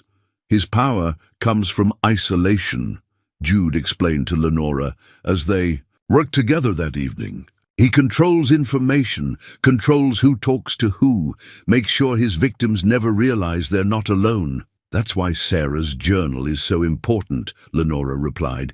It breaks that isolation, shows the pattern. Exactly. But we need more than documentation. We need the women themselves willing to stand up and testify. Jude consulted the list they'd compiled from the journal. How many have you been able to contact? 3 so far. Mary Catherine O'Brien in Denver, Rebecca Walsh in Santa Fe, and Elizabeth Chen in Tucson. Lenora set down her pen and rubbed her tired eyes. All of them are scared, but they're willing to listen. What about the others? Still trying. Some have moved on, some have married, and taken new names. It's slow work. The manual emphasized the importance of secure communications, and Jude found himself applying those lessons to their current situation. They couldn't trust the local telegraph office. Too many people in Blackwood's pocket, so they relied on trusted messengers, coded letters, and careful face-to-face meetings. Dr. Webb proved invaluable in this effort. As the territory's only physician, he had reason to travel widely, and he could carry messages without raising suspicion. More importantly, he commanded respect throughout the region. When Doc Webb vouched for someone, people listened. Found another one, he reported during one of his visits. Anna Kowalski, working as a seamstress in Albuquerque. She's willing to testify, but she wants guarantees about her safety. What kind of guarantees? Jude asked. Relocation assistance, protection during the trial, maybe a new identity afterward. Doc Webb's expression was grim. She's terrified, Jude. Says Blackwood's men tracked her to 2 different towns before she finally got far enough away. It was a pattern they were seeing repeatedly. Blackwood didn't just abuse these women, he hunted them afterward, making sure they could never feel safe enough to speak out. It was systematic intimidation on a scale that shocked even Jude, who thought he'd seen the worst of human nature during the war. But the manual also taught that fear could be turned into anger, and anger into action. Each woman they contacted, each story they documented, added to the growing momentum of their cause. "We're building something here," Lenora said one evening as they reviewed their progress. "Not just a legal case, but a community of survivors. Women who thought they were alone, discovering they're part of something larger." The defensive preparations began in earnest after Deputy Morrison brought word that Blackwood's men had been asking questions around town, who had been visiting the Coulter Ranch, who had been carrying messages, who might be sympathetic to their cause. "He's gathering intelligence too," Morrison warned, "and from what I hear, he's not planning to wait for the territorial investigation to conclude." That night, Jude walked the perimeter of his property with new eyes, seeing it not as a struggling ranch, but as a potential battlefield. The house sat on high ground with good visibility in all directions. The barn and outbuildings could provide cover and defensive positions. The well was close enough to the house to ensure water during a siege. "You're thinking like a soldier again," Lenora observed, watching him pace off distances and angles. "I'm thinking like a survivor," he corrected. "The manual says the best defense is preparation, and the best preparation assumes the worst-case scenario, which is Blackwood decides we're too dangerous to let live and sends his men to solve the problem permanently." They spent the next several days making subtle preparations. Jude cleaned and oiled his weapons, checked his ammunition supply, and established clear fields of fire from the house windows. Lenora helped by preparing emergency supplies, food, water, medical kit, money for travel if they needed to run. But their most important preparation was strategic. Following the manual's guidance on building alliances, they reached out to everyone who might be willing to help. Not just the women from Sarah's journal, but sympathetic townspeople, honest lawmen from other jurisdictions, even some of Blackwood's own employees who had grown tired of his methods. "The key is building a network," Jude explained as they worked, "so that if something happens to us, the information doesn't die with us." The breakthrough came on a Tuesday morning when Deputy Morrison arrived with news that changed everything. "Judge Hartwell's called for a territorial grand jury," he announced. "They're convening in Santa Fe next month to hear testimony about the Blackwood case." "A grand jury?" Lenora asked. 23 citizens from across the territory, empowered to investigate criminal activity and issue indictments. Morrison's excitement was evident. "This is big, folks. If the grand jury believes your evidence, they can indict Blackwood and his associates on federal charges." It was the validation they'd been hoping for, proof that their fight was being taken seriously at the highest levels, but it also meant the stakes had just gotten infinitely higher. "Blackwood will know about this," Jude said grimly. "He'll know exactly what it means for him and his operation." "Which means he'll try to stop it," Lenora added. "By any means necessary," Morrison confirmed. "Judge Hartwell's already requested federal marshals to protect the key witnesses, but that protection won't start until they're officially summoned." Jude consulted his field manual again, looking for guidance on protecting a fixed position with limited resources. What he found wasn't encouraging. The manual was clear. When facing superior forces, the defender's best option was usually tactical withdrawal to a more defensible position. But they couldn't withdraw. Too many people were counting on them. Too much was at stake. They would have to make their stand here on ground of Blackwood's choosing, with whatever resources they could muster. "We need help," he told Lenora that evening. "Real help, not just moral support." "What kind of help?" "Armed men willing to stand with us. People with military experience, or at least people who know how to handle themselves in a fight." It was then that Doc Webb provided another surprise. "I might know some folks," he said when they explained their situation. "Veterans like yourself, men who came west after the war and never quite found their place. They're scattered around the territory, working small ranches or odd jobs, but they remember what it means to fight for something that matters. How many men are we talking about?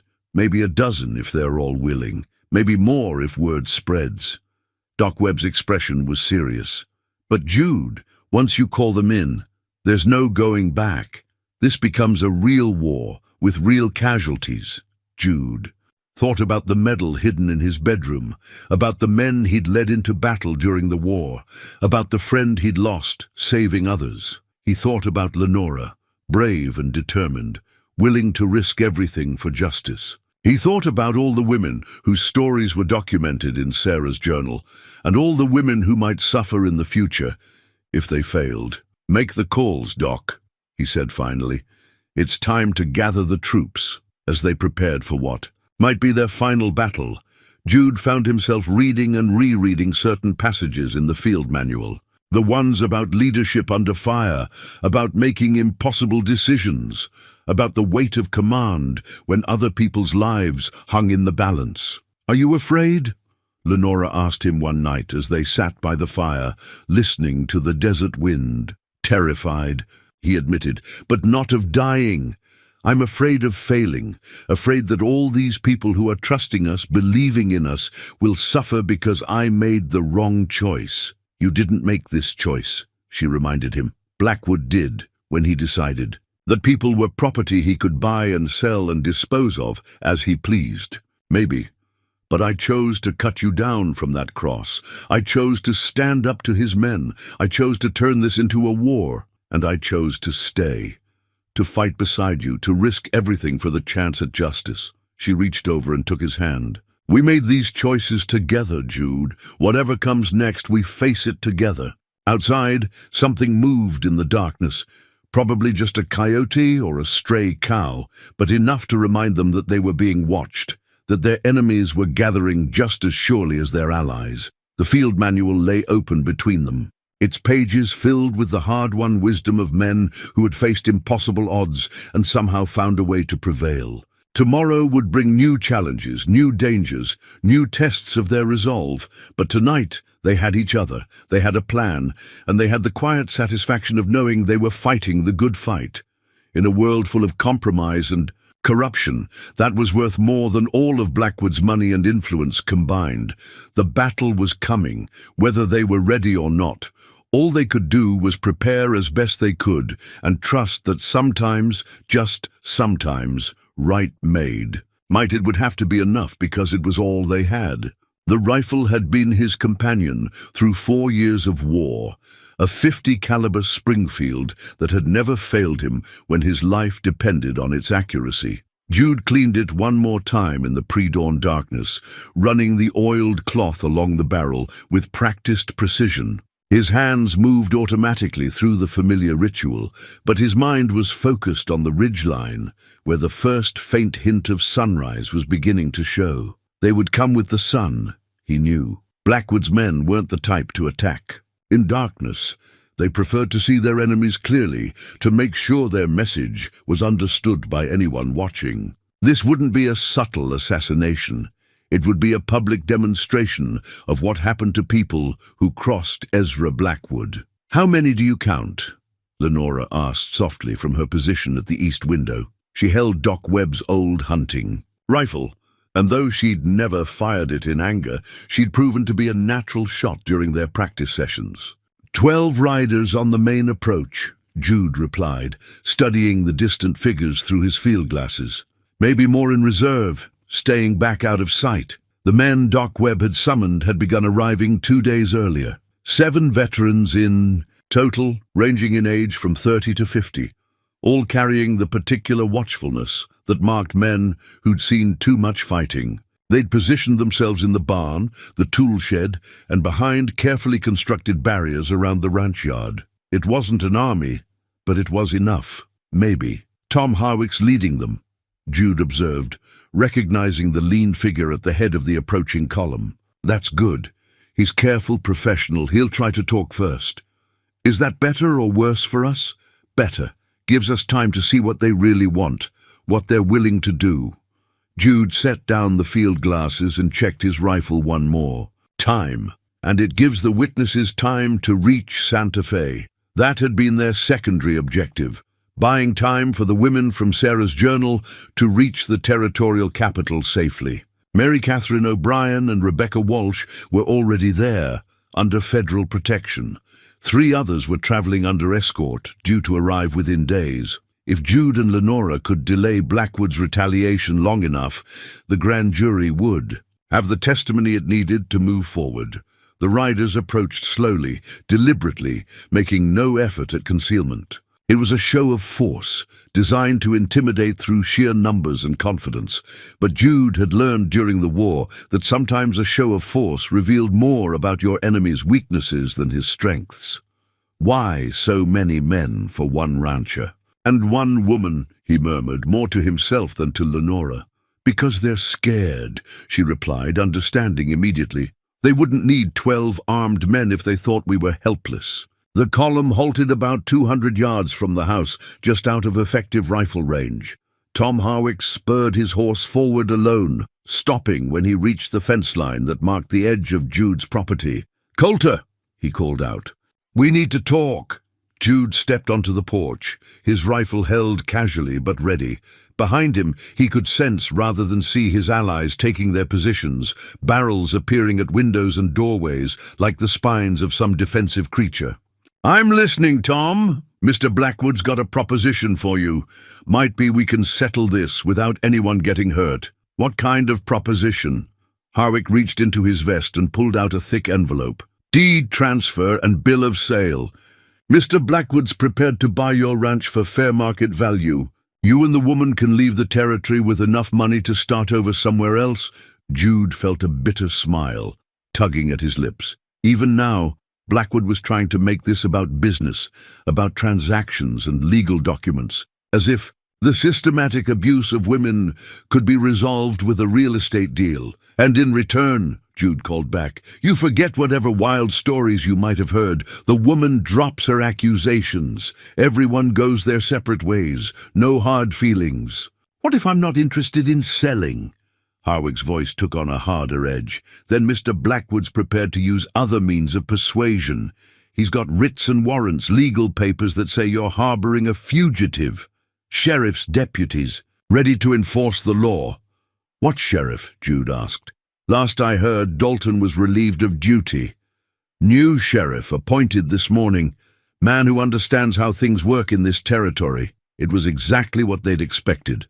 Blackwood using his influence to install a puppet lawman, someone who would legitimize whatever violence followed. But Judge Hartwell had anticipated this move, and his instructions to Deputy Morrison had been clear. "Tom!" Morrison's voice called out from the barn. "Deputy Morrison here. I'm acting sheriff until the territorial investigation concludes. Any warrants you've got, you better show them to me first." The sound of Morrison's voice seemed to ripple through Blackwood's men like a stone thrown into still water. They'd expected to find an isolated rancher and a helpless woman, not an organized defense with legal backing. Harwick turned in his saddle to look back at his men, and Jude could see him reassessing the situation. This wasn't going to be the simple intimidation they'd planned. "Morrison," Harwick called back, "you're out of your jurisdiction. This is county business." "Federal investigation trumps county authority," Morrison replied. "You want to serve warrants? You go through proper channels." Jude watched the exchange with growing satisfaction. The legal maneuvering was buying them time, forcing Blackwood's men to either retreat or reveal their true intentions. Either way, it was a victory of sorts. But Tom Harwick was nobody's fool. After a few more minutes of shouted legal arguments, he raised his hand for silence. "Coulter," he called out one final time, "Mr. Blackwood wants you to know that this is your last chance. Take the money and leave, or face the consequences. Tell Mr. Blackwood he can take his money and his threats." "And go to hell," Jude replied. "Your choice." Harwick wheeled his horse around and rode back to rejoin his men. For several long minutes, nothing happened. The two forces faced each other across the open ground like armies pausing before a battle. Jude could feel the tension building, the way it always did in those final moments before violence erupted.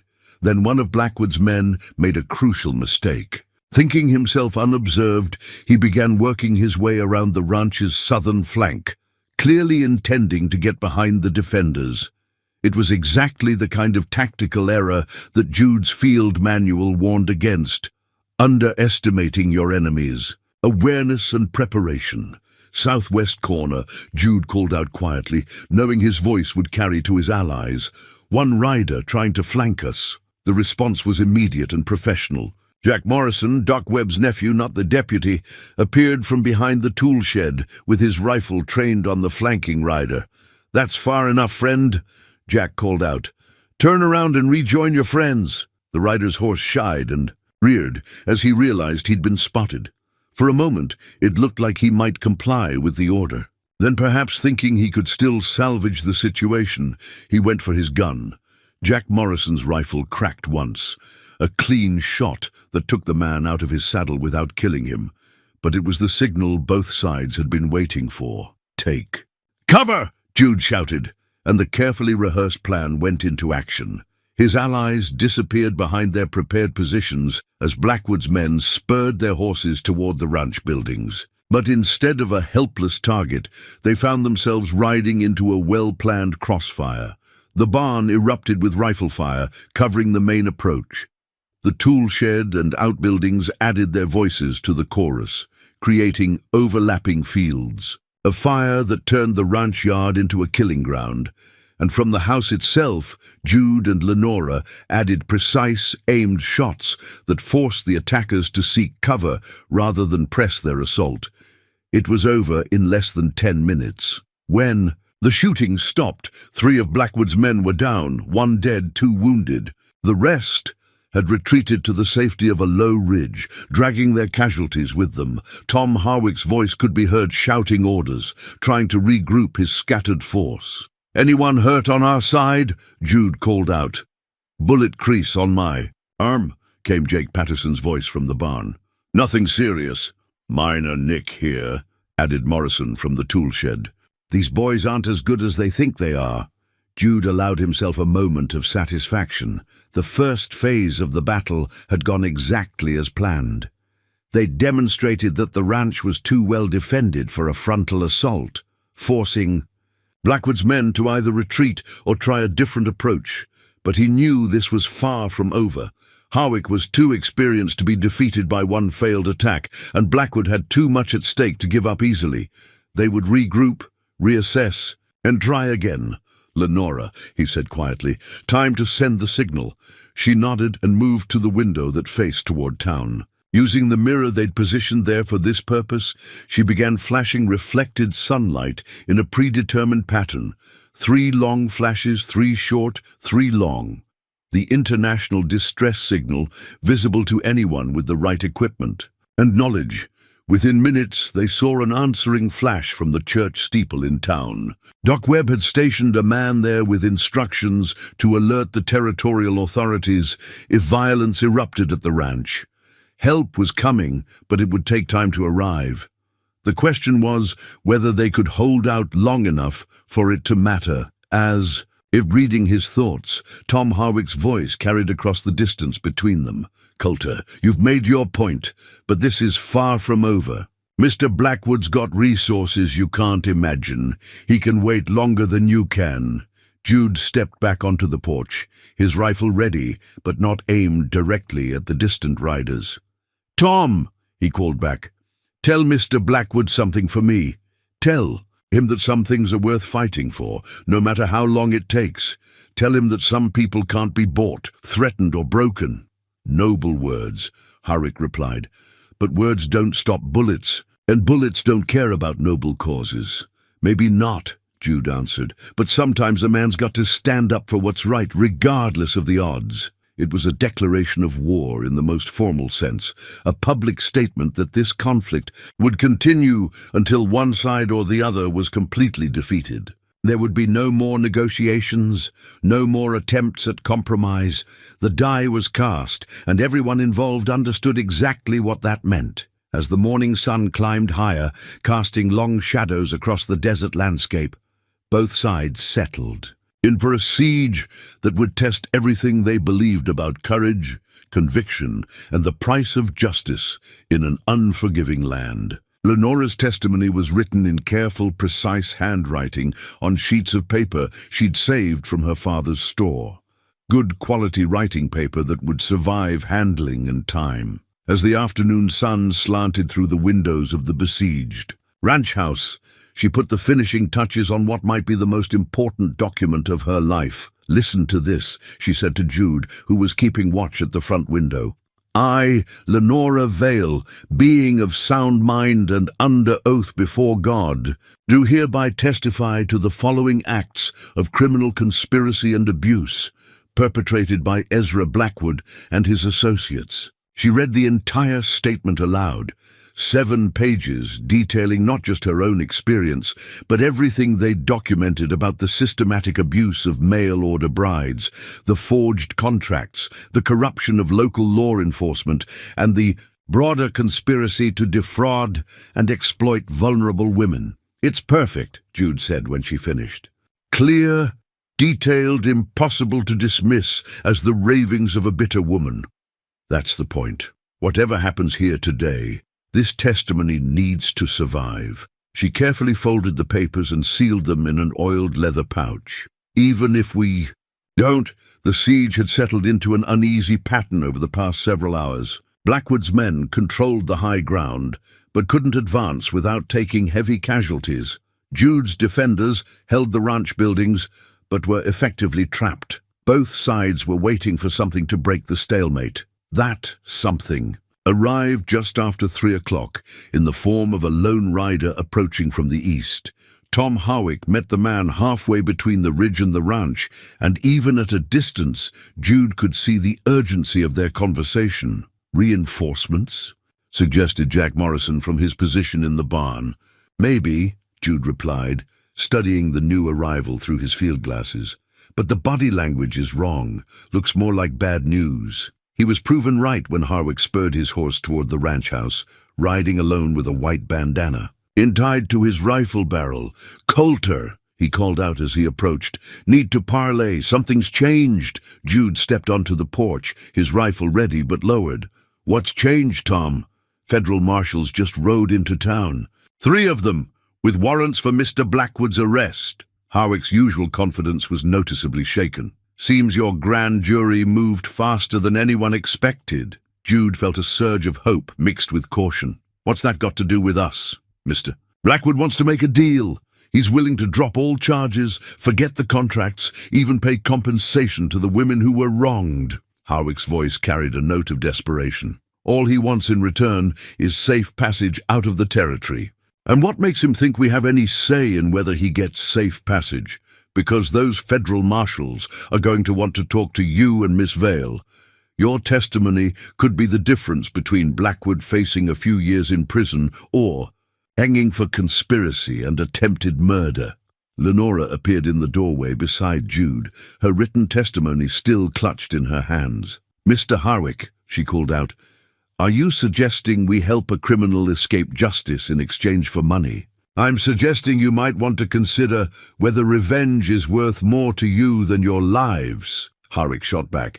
"Because if those marshals arrest Mr. Blackwood, his associates aren't going to just disappear. They'll spend the rest of their lives hunting down everyone who testified against him." It was a sobering thought, and one that Jude had been wrestling with since the morning's battle began. Even if they won this fight, even if Blackwood was arrested and convicted, there would always be men loyal to him who might seek revenge.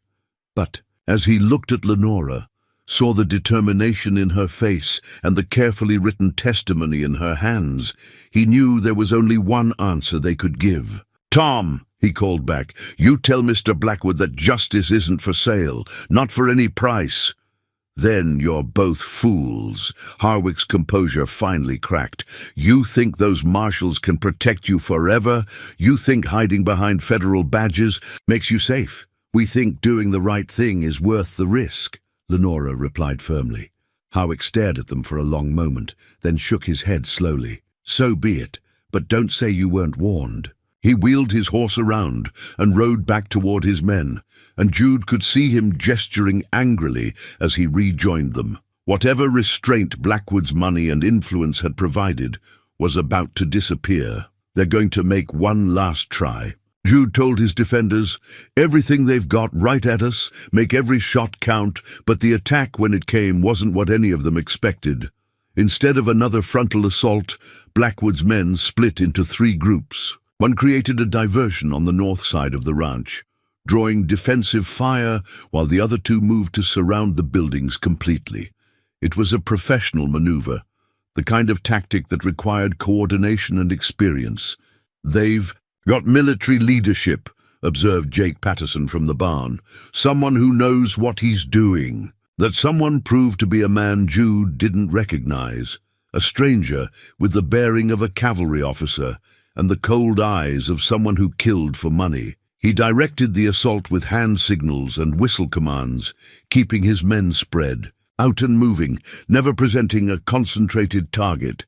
The defenders found themselves fighting on 3 fronts simultaneously, their carefully planned fields of fire disrupted by the attackers' mobility. Worse, the assault was clearly designed to drive them back into the ranch house, concentrating all the defenders in one location. They're trying to pin us down for something, Jude realized. This isn't about overrunning our positions, it's about keeping us in place. The answer came in the form of smoke rising from the barn. One of the attackers had managed to get close enough to set fire to the hay stored there, and the flames were spreading quickly through the dry timber. "Barn's on fire!" Jack Morrison called out as he and his partner abandoned their position. "Can't hold it!" Within minutes, the tool shed was also burning.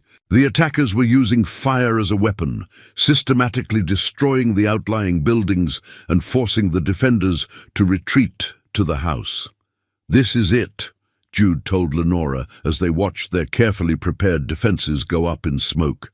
"They're going to try to burn us out or force us into the open. Then we make our stand here," she replied, checking the loads in her rifle.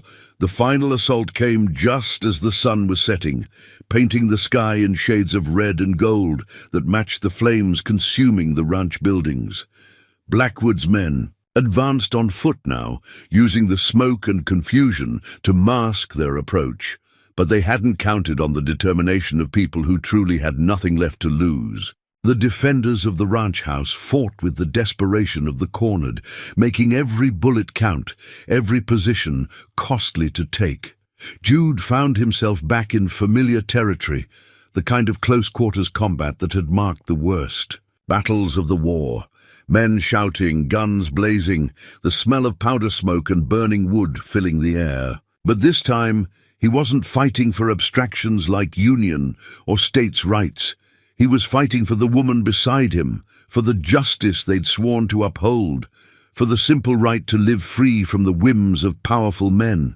The turning point came when Lenora did something that surprised everyone, including herself. As the attackers pressed closer to the house, threatening to overrun their position, she suddenly stood up from her position at the window and began reading from her written testimony in a voice that carried clearly across the battlefield.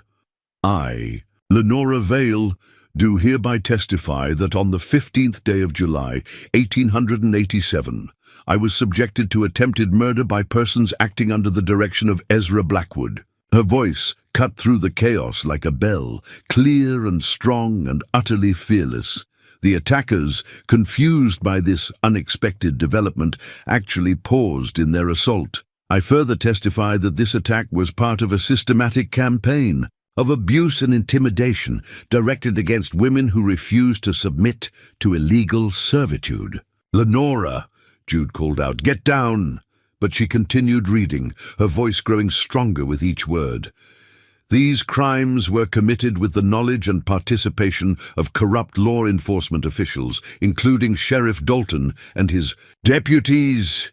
It was then that the distant sound of hoofbeats reached them, not more of Blackwood's men, but the federal marshals riding hard from town with a full posse behind them. The smoke from the burning buildings had been visible for miles, drawing them like a beacon.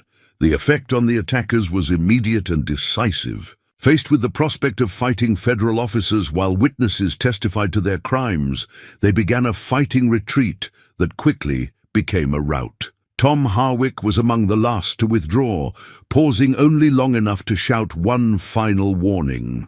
"This isn't over, Coulter, not by a long shot, but it was over, at least for now."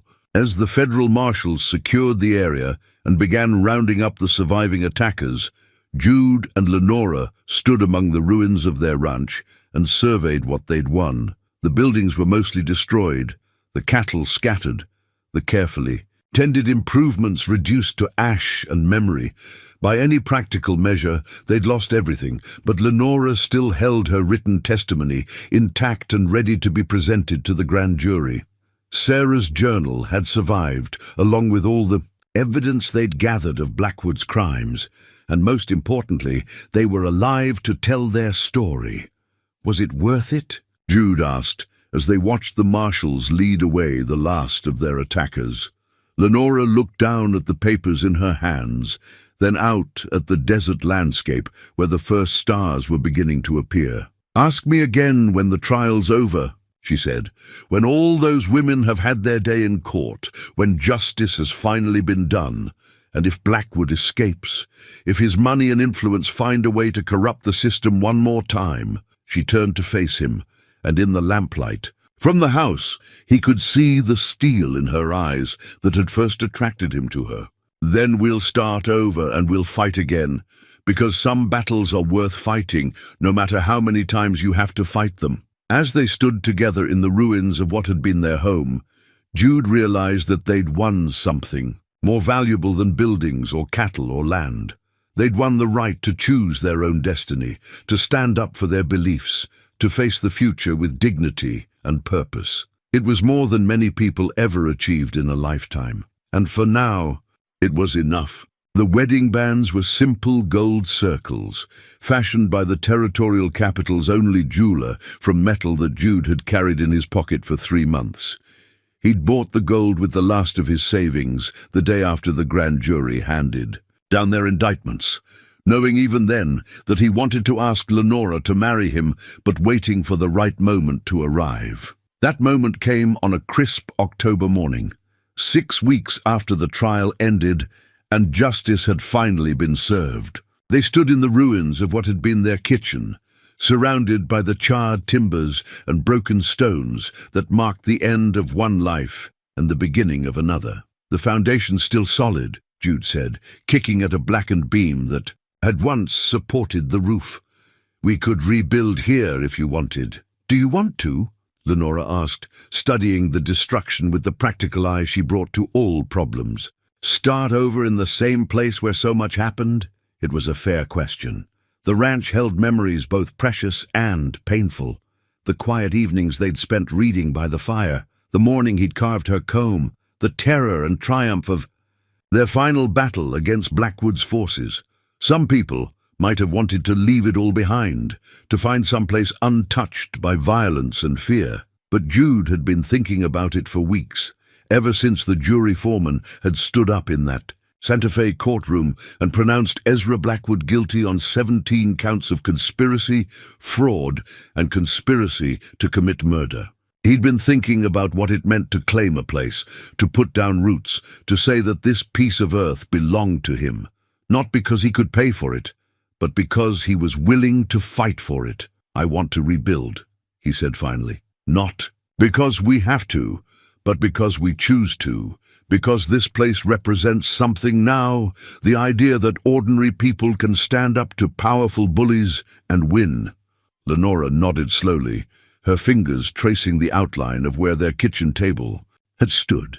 "Then we rebuild, but we do it right this time. Bigger house, better barn, room for the children we might have someday." Children. The word hung in the air between them like a promise, like a declaration of faith in the future. They talked around the subject during the long weeks of testimony and trials, but neither had been willing to make concrete plans while so much remained uncertain. Now, with Blackwood and 6 of his associates serving long prison sentences, with the corrupt sheriff and judge removed from office, with the systematic abuse of mail-order brides exposed and ended, They could finally think beyond mere survival. "Lenora," Jude said, pulling the small leather pouch from his pocket. "I've been carrying these around for 3 months, waiting for the right time to ask you something." She watched as he opened the pouch and poured the 2 gold rings into his. In palm, they caught the morning sunlight, simple and perfect and full of possibility. "I know we've never talked about it properly," he continued, his voice suddenly nervous in a way it hadn't been even during the worst of the fighting. "I know we've been through hell together, and maybe that's not the best foundation for a marriage. But I also know that I can't imagine facing the future without you beside me." "Jude," she started to say, but he held up a hand. "Let me finish. I'm not offering you much.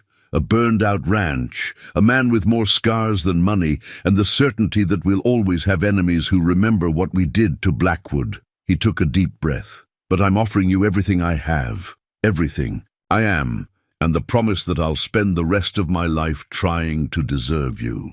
She was quiet for a long moment, looking down at the rings in his outstretched palm. When she finally spoke, her voice was soft but certain. "Do you remember what you said the day you cut me down from that cross? You said sometimes saving another. Soul saves your own." She looked up at him, and he saw tears in her eyes. "You saved my life that day, Jude Coulter. But more than that, you saved my faith in the possibility that good men still existed in this world." She reached out and took one of the rings from his hand.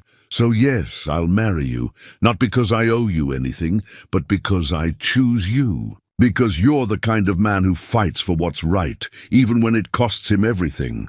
They exchanged rings there among the ruins, with no preacher or witnesses, except the desert wind and the endless sky. It wasn't a legal ceremony.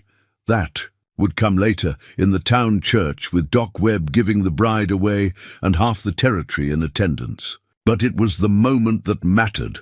The promise they made to each other, in the place where they'd learned what they were truly made of. Later that afternoon, as they sat on the porch of the small cabin they'd built as temporary shelter, Deputy Morrison, now Sheriff Morrison, elected in a landslide after the corruption was exposed, stopped by with news from the territorial capital. "Judge Hartwell wanted me to give you this," he said, handing Lenora an official-looking envelope. "And to tell you that the territorial legislature has passed new laws protecting mail-order brides and other vulnerable women. They're calling them the Veil Protection Acts." Lenora opened the envelope and found a formal letter of commendation, signed by the territorial governor and the Chief Justice of the Territorial Supreme Court. It praised her courage in exposing the Blackwood conspiracy and officially recognized her contribution to the cause of justice. "They want to name a town after you," Morrison continued with a grin. "Little settlement about 50 miles north of here. Vote was unanimous. The citizens want to call it Vale in honor of what you did." "A town named after me?" Lenora looked stunned. "But I just did what anyone would have done."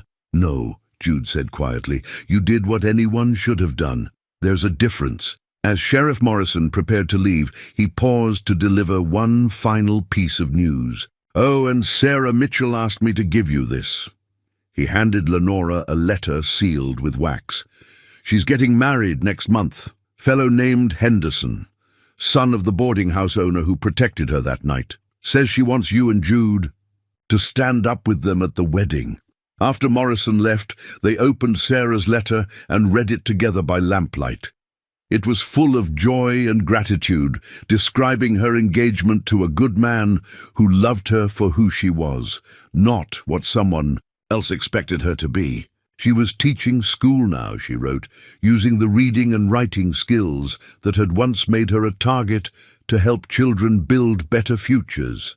"Listen to this," Lenora said, reading from the letter. "I wake up every morning grateful that you had the courage to stand up when standing up seemed impossible. Because of you, I'm not afraid anymore. Because of you, I know that justice is real, even when it takes time to arrive." As autumn turned to winter, they began the work of rebuilding, not just the ranch, but their lives together. The new house rose from the ashes of the old, larger and more solid, with windows that faced in all directions and a foundation built to last. The barn followed, then the corrals and outbuildings, each one planned and constructed with the lessons they'd learned from both triumph and disaster. The cattle came back gradually, some of the original herd finding their way home, others purchased with money that arrived from unexpected sources. The women who had testified in the Blackwood trial had collected funds from across the territory, calling it justice money, intended to help Jude and Lenora rebuild what they'd lost in the fight for truth. By spring, the ranch was not just restored, but improved. The gardens Lenora planted flourished in the desert soil, fed by a new well that tapped into water sources Doc Webb's geological survey had identified. The cattle grew fat on grass that seemed greener than before, as if the land itself had been, renewed by the justice that had been done upon it. On their official wedding day in June, exactly 1 year after Jude had found Lenora tied to that cross, the little church in town overflowed with well-wishers. Sarah Mitchell was there with her new husband, along with the other women who had testified in the trial. Judge Hartwell had made the journey from Santa Fe, as had 2 of the federal marshals who had helped bring Blackwood to justice.